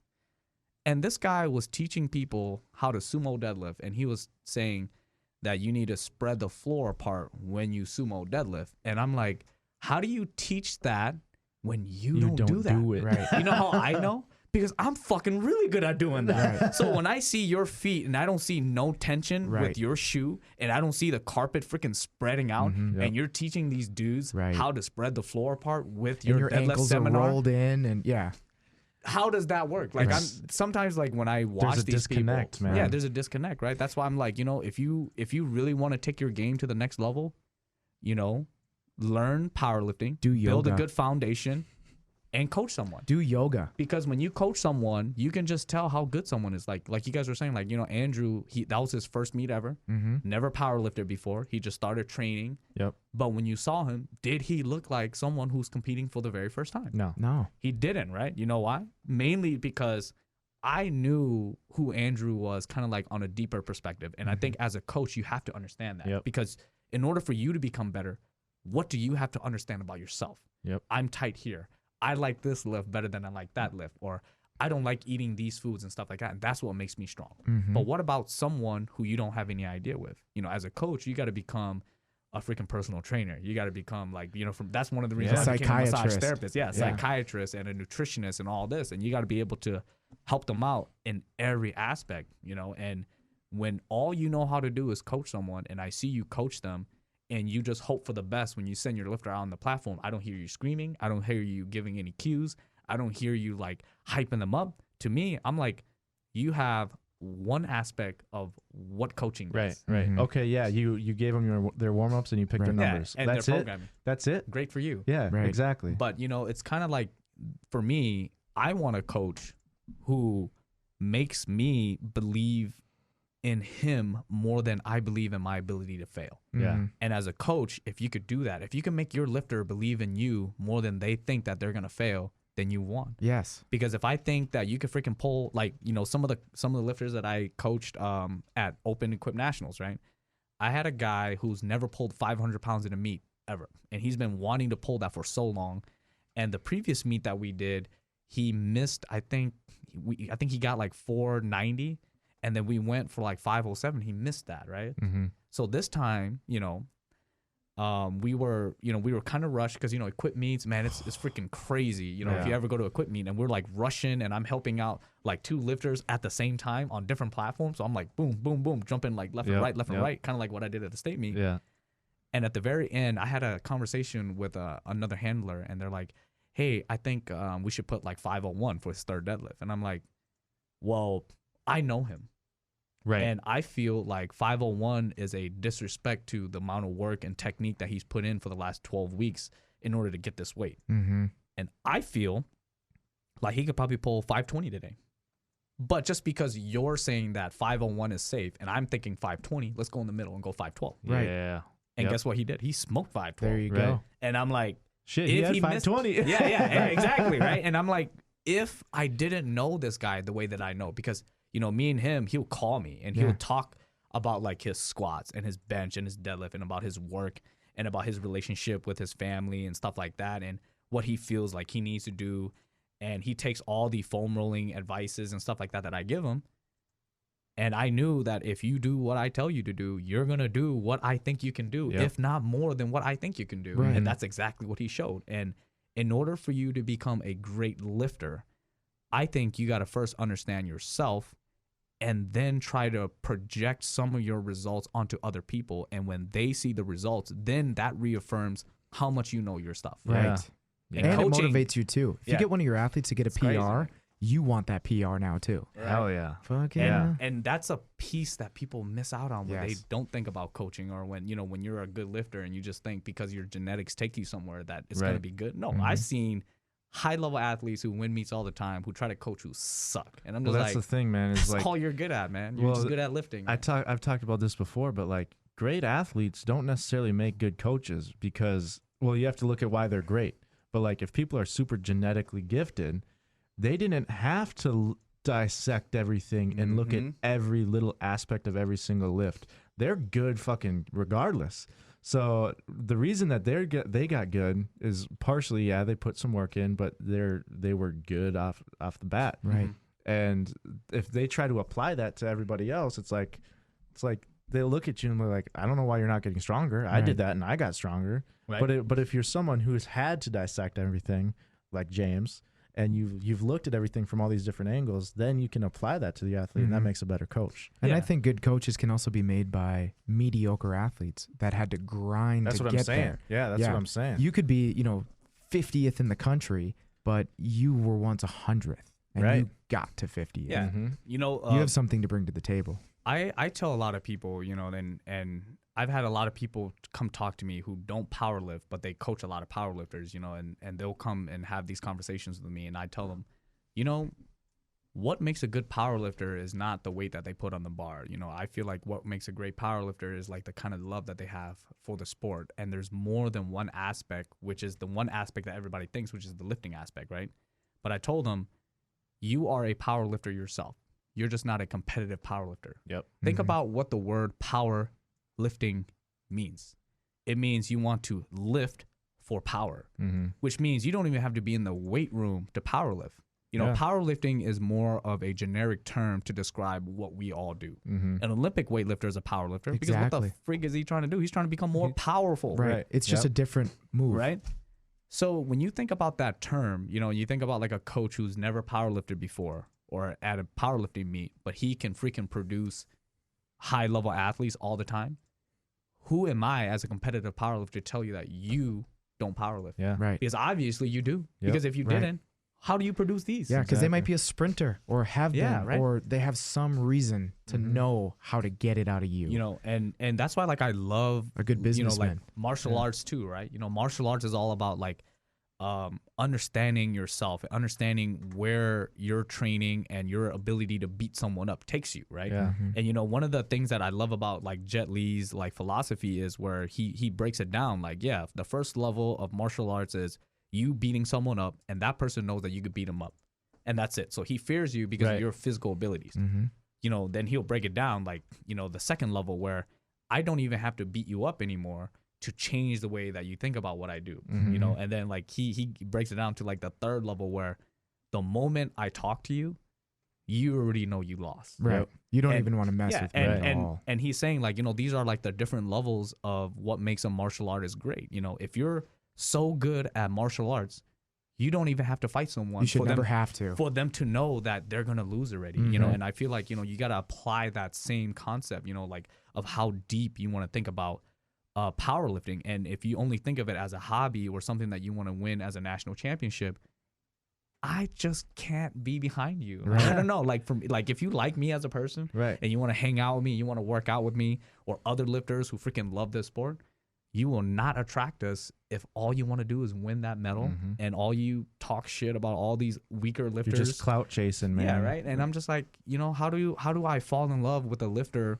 who is just strong, who has no substance? Yeah, exactly, right. Yeah. So you know where I'm coming from. Yeah, so like, you know, I always try to, man. you know, so when I listen to some of those music, I think back to like, you know, what Jet Li and some of these other martial artists talk about, where it's like understanding yourself, right? The more you can overcome your own weaknesses, the stronger you're going to be. And the stronger you get and the more times you can overcome your weaknesses, the people that you compete with can't compete with you. Right. Because if they're so worried about the medal and they're not worried about what makes them weak or what could make them strong, you're always going to beat them. And I'd like to tell people, like, genetics is 95%, maybe 99. If you're a lifter like me, make that 1% matter more than their 99. Yeah, for sure. If you could do that, you'll always win. Absolutely. Even if it's not on the platform, you'll win people's hearts. And that's all Fuck, that matters to me, anyways. Well, and the people who grind it out and the people who put so much behind it, the culture that you're talking about, we have been through everyone has a different story and we've been through stuff. So when you see that person who comes in and they're really just doing it for the numbers on the bar and they're really just doing it for the Instagram, we've already realized, because of how we got influenced coming into the sport, we've already realized how important our influence is on the people who are around us. So when you see that person coming in and it's really just, you know, the man behind the curtain, you know, it's just what they want you to see. We realize what a bad influence that is on these young lifters, especially in a sport right now that is blowing up. You know, it is more important than ever right now that not only are we responsible with what we are doing with our own lifting, but we're really a little bit responsible for how we're setting this sport up and how we're setting up the work ethic for those who are coming up underneath us, whether it's in volunteerism at meets or whether it's the way that we acknowledge our failures and show that we can move past them. Or just treat people, man. Like, that's whenever I'm at a meet and I see people who are there for the first time, and you can see they're nervous, right? They're a little apprehensive. You can tell they're uncomfortable, especially like in the warm-up room and stuff. Yep. I go out of my way to like reach out to them and say like, hey, what do you need on the bar? Like, and then just be like overly nice, because if I'm the person that dictates whether they ever do a powerlifting meet again because of the interaction they had with me, I want to make sure it's a good interaction, and I want this sport to grow because I love this sport. So if I can help that person fall in love with the sport, like you were talking about before, then I want to do that, because I want to portray this sport in the way that I love it. Yeah, and who better to do that than some of the best lifters in the state? You know, if our best lifters can't represent the best aspects of why we do what we do, we're doing it wrong. Then we as a community has done it wrong. And that's why I said when I first came to Minnesota, the first thing I wanted to do was change the way powerlifters looked at me. Because if that's the way they're treating me, and I feel like this one, I'm in the Minnesota lifting scene, what is that going to say to all these other new lifters who ain't going to have the same courage and heart that I do? Exactly. I don't give a dang what anybody else thinks or what everybody else says about me. But what about a new lifter who might absolutely does at this point, because they haven't reached that point of understanding their own fire yet. Exactly. Yeah. So, you know, one of the things that I do all the time, and I love to be like super respectful of the spotters and loaders and of the judges. When I get done with my lifts, you know, you always got to thank the judges or shake their hands. Absolutely. You always got to go shake the spotter and loaders' hands, because those people don't have to be there. Right. Yeah. They chose to be there just so you can freaking lift, right? And you got to give them respect. And when these young kids see it, the first thing that they will say is, he's a weird ass dude. Right. Why is he going around shaking these people's hands? But as they grow, they understand like, oh, that is why he does what he does. And then that makes other people do it. He's grateful. You know? Well, and it's not even about it's definitely not about the looks, because there's been times where I've told myself, oh my gosh, I need to do this. And I tell myself every time, well, you know what happens right after your third deadlift? You're like, ah, and then you're out and you forget. Yeah, right. So what do? You take a moment when it's done, you go and find the people that you know were a part of the meet, and you shake hands and you say thank you. Yeah, it was funny because so Ben, after his last deadlift, like he missed it even, but he like came off the platform and he looked at me and he's like, when do I shake their hands? And I'm like, because he just saw other people do it, saw me do it, and I'm like, go right now, dude, go right now. So he turned back around, walked back out there, shook everyone's hand, said thank you. But like, again, that was his first meet. I didn't even say anything to him. He asked me, he's like, when do I shake their hands? And I'm like, you could go right now, man. But the fact that he knew that that was a thing that we do, because that's just what we do. You know what I mean? So he didn't even necessarily know the reason behind it, but he's just like, I've seen them do this. Now I need to do this. It totally just put this like metaphor wise into a perspective for me. We are literally powerlifting parents. Mm-hmm. Yeah. I mean, we are teaching emulate, the respect. We are teaching all of that. And you know what's crazy is I give Cole credit for this because when I first started in USAPL meets, I was so nervous because I didn't know anybody.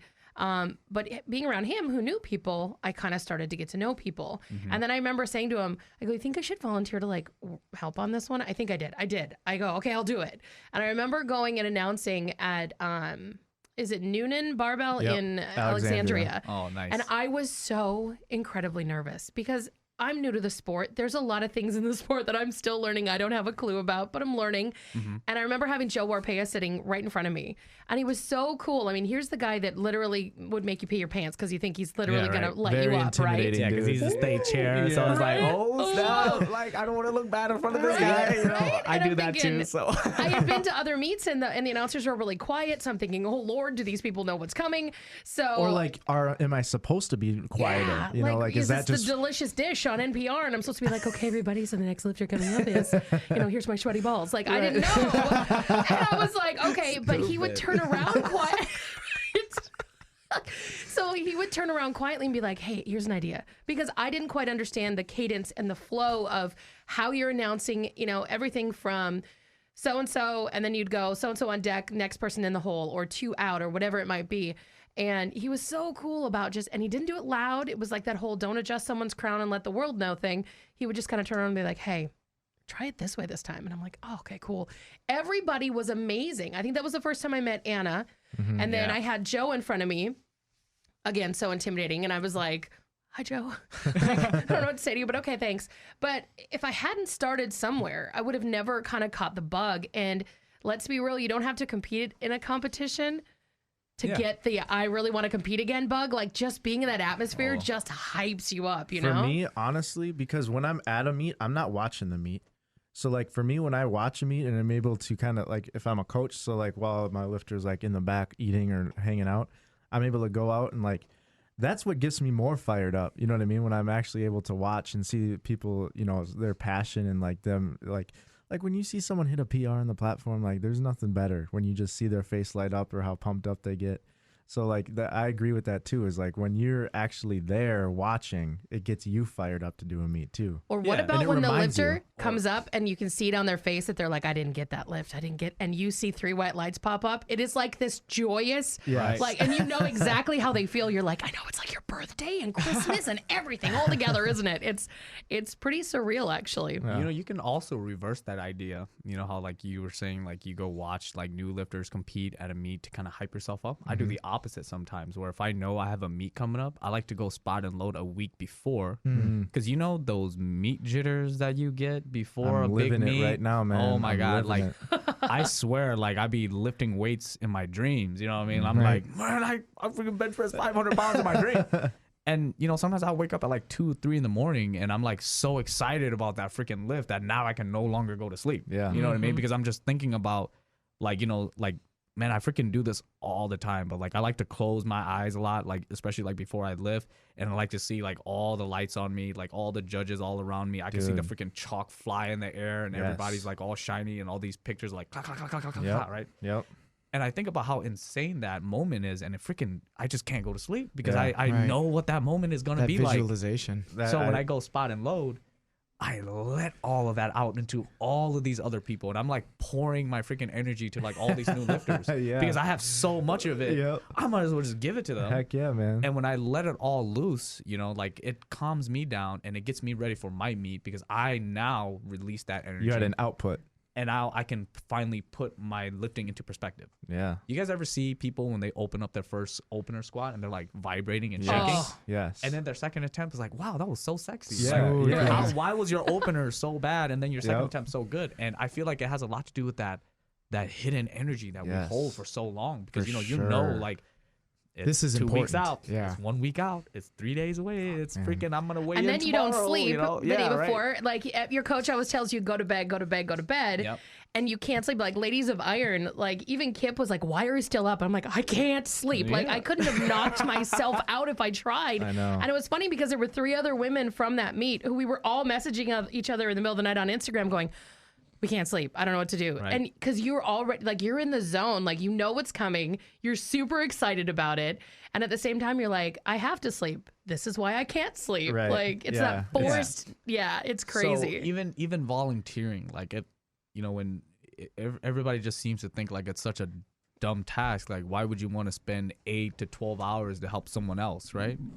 But I think that you're forgetting all the beautiful pieces that you miss out at a meet. And if you don't know what I'm talking about, come spot and load or come judge next to me and let me show you what you're missing out on. Dude, having you and Paul Schreiner at that meet, man. Yeah, dude. That was like just and the energy. Alice and all of us, dude. Like, see, that's why like I love it when lifters spot and load with me, because I know like these people are the people that I need to be around with, because they don't just like lifting weights. They want to see other people lift weights. And when they screen for other lifters too, just like the way I lift. You know they're passionate about it. Exactly, man. And I feel like that builds such a good little group, you know. And, you know, for all the people that, you know, always talk about like the stuff that you would waste when you go to a meet, show up. Yeah. Steal people's technique. Yeah. Oh, for sure. Come talk to some of the best lifters that are going to be there and pick their brains, dude, like what you were saying. Yeah. And you know, and when you, like, I love when I see someone who used to talk shit about spotting and loading and I see them on the other side. I love to show them how much they don't know about spotting and loading, because they think spotting and loading is such an easy job, right? Yeah.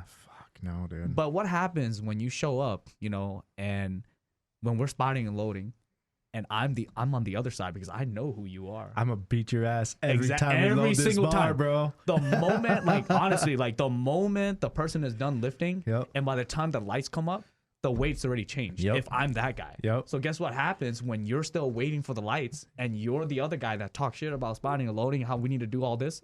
Now everybody's all eyes on you, even me. They're waiting for you to get that bar loaded. Every single time. Bitch, I'm ready. Let's go. I just say that if I look out and I see James Vang give me that look, I'd be like, oh, I peed. Yeah, but like... I would only do that, though, if you are one of those lifters who used to talk smack about spotting and loading and you think it's an easy job. And every single time we all stare at you while you're changing weights because you're slow and you think, you know, the meet, you know, the spotting and loading is so easy. I remind you how much you don't know about the sport. Right. And how much you are affecting the flow of this meet. Because of you, this meet's a half an hour longer. Yeah. Let's fucking go. And you know what immediately happens after 5 or 6 times of them being on the spotlight? They speed up. They get their shit together. I don't even need to talk smack to them anymore, because my presence there talks smack to them. Exactly. And when they get done with the meet, you know what I mean? They're always like, wow, you're so good at what you do. And I'm like, yeah, I only did it because I remember what you said. You know, in my head, you know, like I know so many of those people who used to do that. And, you know, but, you know, like in the last maybe 3 years, dude, the Minnesota powerlifting scene is like super beautiful. Unbelievable, right? And you know what it is? Like, I feel like it's because of all the women powerlifters in Minnesota. Dude, that's just my opinion. Okay. Seriously. No, I would agree. I mean, the women's state meet was bigger than the men's state meet. and think about look at all the people who help at a meet. Yeah, for sure. They're it's all like women, dude. And I'm just like, see? It's because we're picky and we like things to be pretty. We'll take it. But you know, but that's an aspect of like the sport, you know, especially for USAPL in Minnesota, why we're so different. You know, like, you know, we've grown. We're like one of the biggest growing USA or powerlifting sports state in all USA. Yeah. Because of how many people keep competing. And why? It's because of the people that make the community. Absolutely. And I think it's people don't realize how different it is to have all these women at these meets competing and helping. Cause like, shit, man, when the way I got into the sport was my older brother lifted multiply in UPA years ago. And like, there was 1 girl at a meet, 2 girls at a meet. Like you never saw women competing. Like they would be there holding their guy's bag and like helping them with shit. Like they never competed. Standing outside by the Trans Am. Exactly. Right. No, they never. But now, like, it's so night and day. Because now, like we said, last year the women's state meet was bigger than the men's state meet. Like that's such a, and that's happened over the past 10 years that women have really got involved in the sport. And it's incredible. I don't and it brings a remember- different aspect. Yeah, and I don't remember who said this during that one podcast that I was listening to, you know, saying like USAPL in Minnesota is like one of the best states to do USAPL powerlifting in. But I wholeheartedly believe that as well, mainly because of the women and the leadership that we have in USAPL Minnesota. You know, back to what you were saying about Joe Warpea and like Angela and them. Those people, like again, you think they're just those random people that you see at a meet every single time. But again, you look at that kilo sheet, made in Minnesota. Yep. You know, you think about like the rule book, Angela and Joe are the ones that made that rule book. And you're just like, holy crap. You know what I mean? When you really think about it, look at the kind of people that we have in Minnesota and what makes it so great. Right. And then you think about all of these new lifters, you know, that are coming into the sport who are like women. And think about some of these people only competed for like a year, maybe less, and they're already volunteering. Yeah. You know how long it takes for some national champions to freaking volunteer? Some of them never do. Yeah. Right. Yeah. They So- wait till they get hurt. Right? And then they're also the same people that complain about why their sport starts to suck or why high school nationals have less people and Right. all this. Well, but Minnesota, we don't complain about that stuff. No, and We're that's what I talking was- about why can't we have more meets? Yeah. Right? Right. Like we So they're seriously can't get smaller. enough of them on We're the the books. opposite, right? Like how many of your athletes, because I know you've got quite a few right now, how many of us here in Minnesota are constantly playing the game of, oh crap, I can't go to that one because it's too close to my last meet. Like Yeah, it is for such sure, a for great sure. People problem just to wanna have. compete. Right? Yeah. Like Yeah. I'm doing a push-pull in August and I'm like, I know it's a little close. He goes, yeah, it's a push-pull. And I'm like, I know. And what's funny is if you go and look at, and I know Cole had made a comment, he goes, a lot of times dudes will sign up last minute for things. But when you look at so far the roster, it's about a third of the way there and it's 70% women. Yeah. Yeah. And get this, it's Masters 2 women, it's Masters 1, it's Right? teen. The like, freaking divisions like, are insane. yeah. You know? And like I cannot wait to become a Masters 1 lifter because there are so many amazingly strong women in open now that I'm like, man, I might actually get a break if I can get into Masters 1. Maybe. look at fucking USA or IPF World's bench the last couple weeks. We had all these women, right? all these women from Minnesota, man. Yeah. Like we had Desi, we had Lois, we had Jody. Yeah. You know what I mean? And like I mean, 3 other than people maybe from Worlds Minnesota in out Tokyo. of, like, Yeah. come on. yeah, Yeah. it's incredible. And that's what I'm saying. Like, you know, like I feel like just the community, you know, as we continue to change and be that lifter, be that person that all these new lifters aspire to, the sport is only going to continue to grow because, you know, like for me, I always tell people you can't wait for someone else to make the sport the way that you like it. Right. That's the thing. And Who it's better than you? I was just gonna say it's our responsibility to make sure that this thing keeps going. And Right. like, in a good example of that is like a couple months ago, Joe announced that he was gonna be stepping down as a chair. Right. Super sad. And the first thing I was like, shit. Like, Who? yeah, I was like, who can replace him? Exactly, Right? I was thinking exactly. the same thing. I was I'm like, like, shit, man, are all our meets gonna go to shit now? Like, what's gonna happen?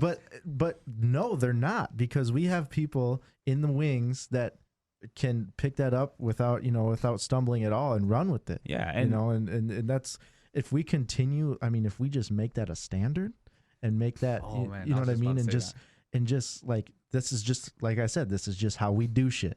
This is, Yeah. and then that just goes down the line. It trickles down, and then brand new lifters, they know no different. Right. You know what I mean? So how are they going to get worse if they Right. only know this level that we uphold? yeah, right. So And then they take it to the next level. exactly, And so on. exactly, Yeah. it's our responsibility to And uphold how- the standard. How crazy is it? You know, like when you see other Minnesota lifters show up at a national meet or international meet, and they're just super high class, or like they have like a respect or a mannerism, or like just something about them that separates them. And I feel like that's the biggest piece that people miss out on, like what makes Minnesota great too. You know, we have like not enough meet directors, the host meets, to like freaking do all these lifters now, where Yeah. lifters are freaking entering meets in Wisconsin and in freaking Yeah, Illinois yeah. and stuff. Because Minnesota, we don't have enough people to like cater to the amount of lifters that we get every year. Right. And the amazing thing is you guys see new judges, more people spot and Yep. load every single year. Yep. And it's like, what are we doing here that's so great? And it's like you said, it's almost as if like we don't even enjoying know. it. We're just setting the standard at this level, and we keep growing and growing and growing. And then you hear other states getting less and less and less. Right. So what are we doing that's different from other states? It's not like we do something that's different. We all power lift. We all And it train. has nothing to do with snow for 62 months out of the year. Yeah. But I have friends in other states. Like even when I talked to Becky Holcomb, she about dropped her jaw, almost hit the floor when I told her that there are certain meets that will literally be closed within 10 minutes, 4 minutes, like gone. And she's like, what? I'm like, for reals. Yeah, like we it's have that meets fast. fill up faster than the Arnold fills up. Yeah. And that's why I tell people, like, why?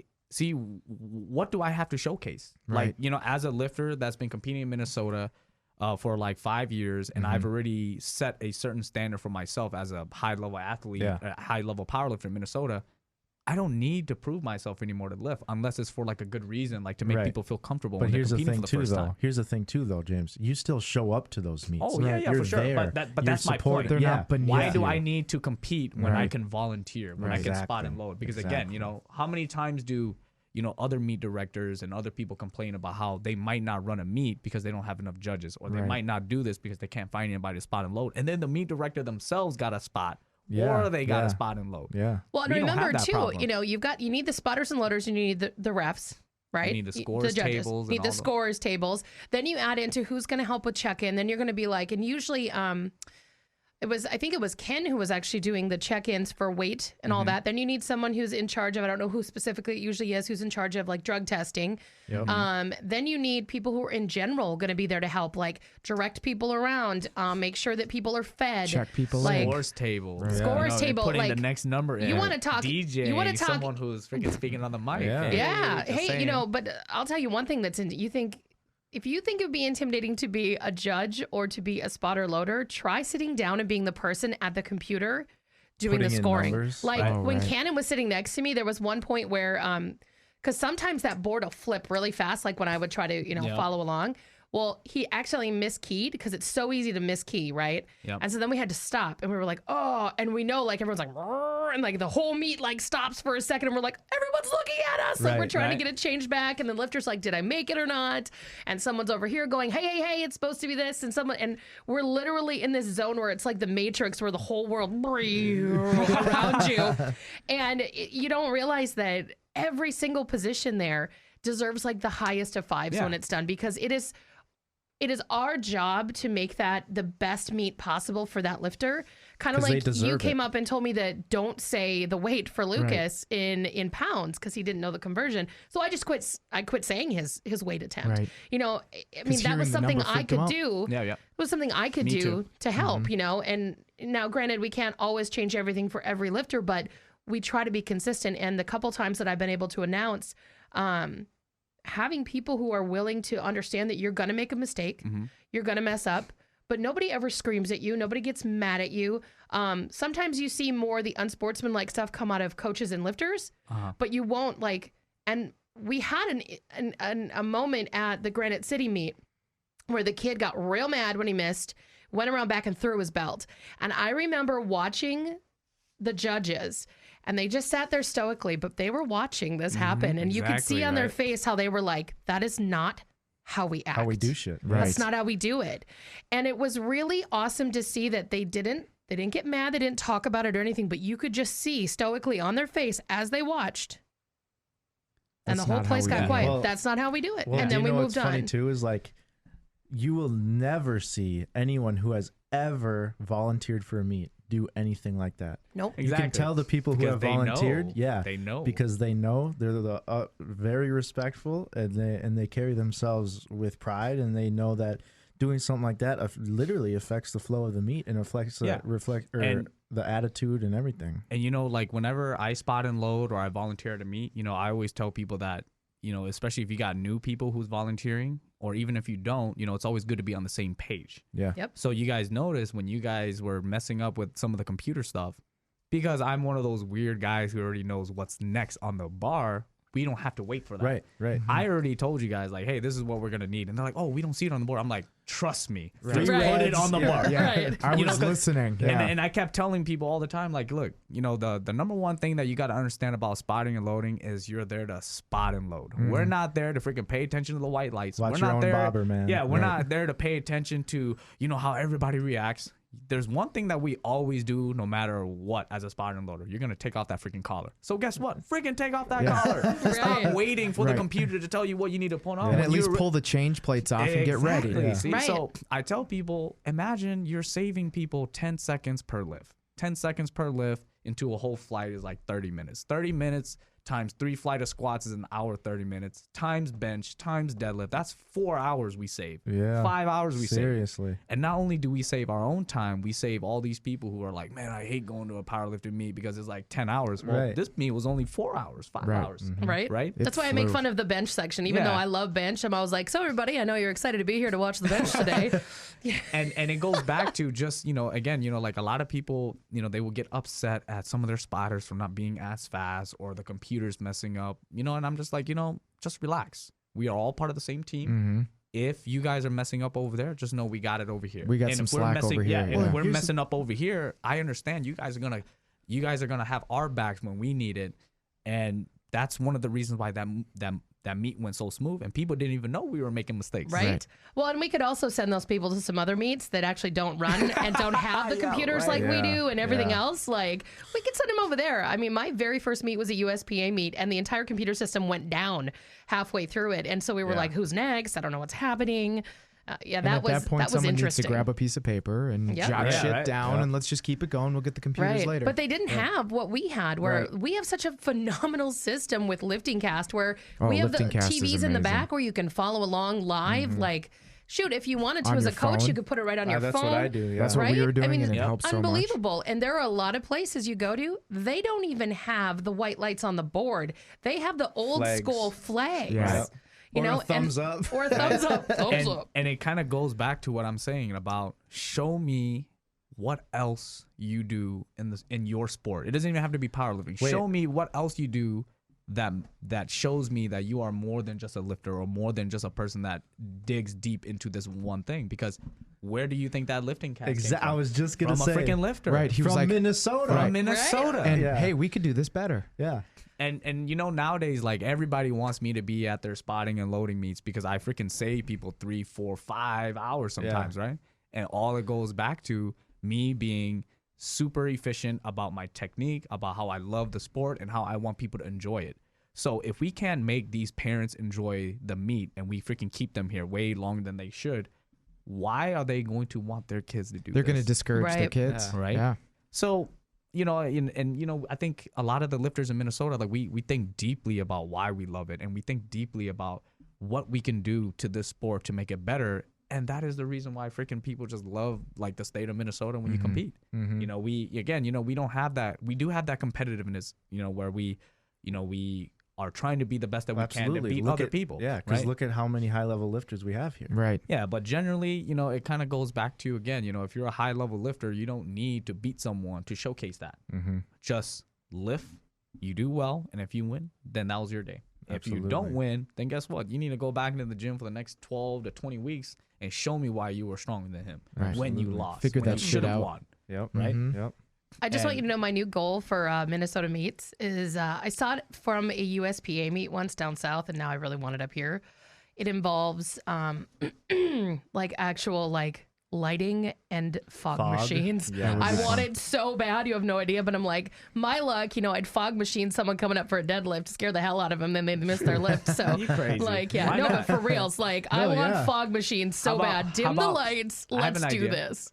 Why don't you try to host like a little powerlifting meet, maybe just for fun? It doesn't have to be sanctioned, but if it is sanctioned, that's even crazier. Kind of like during Halloween.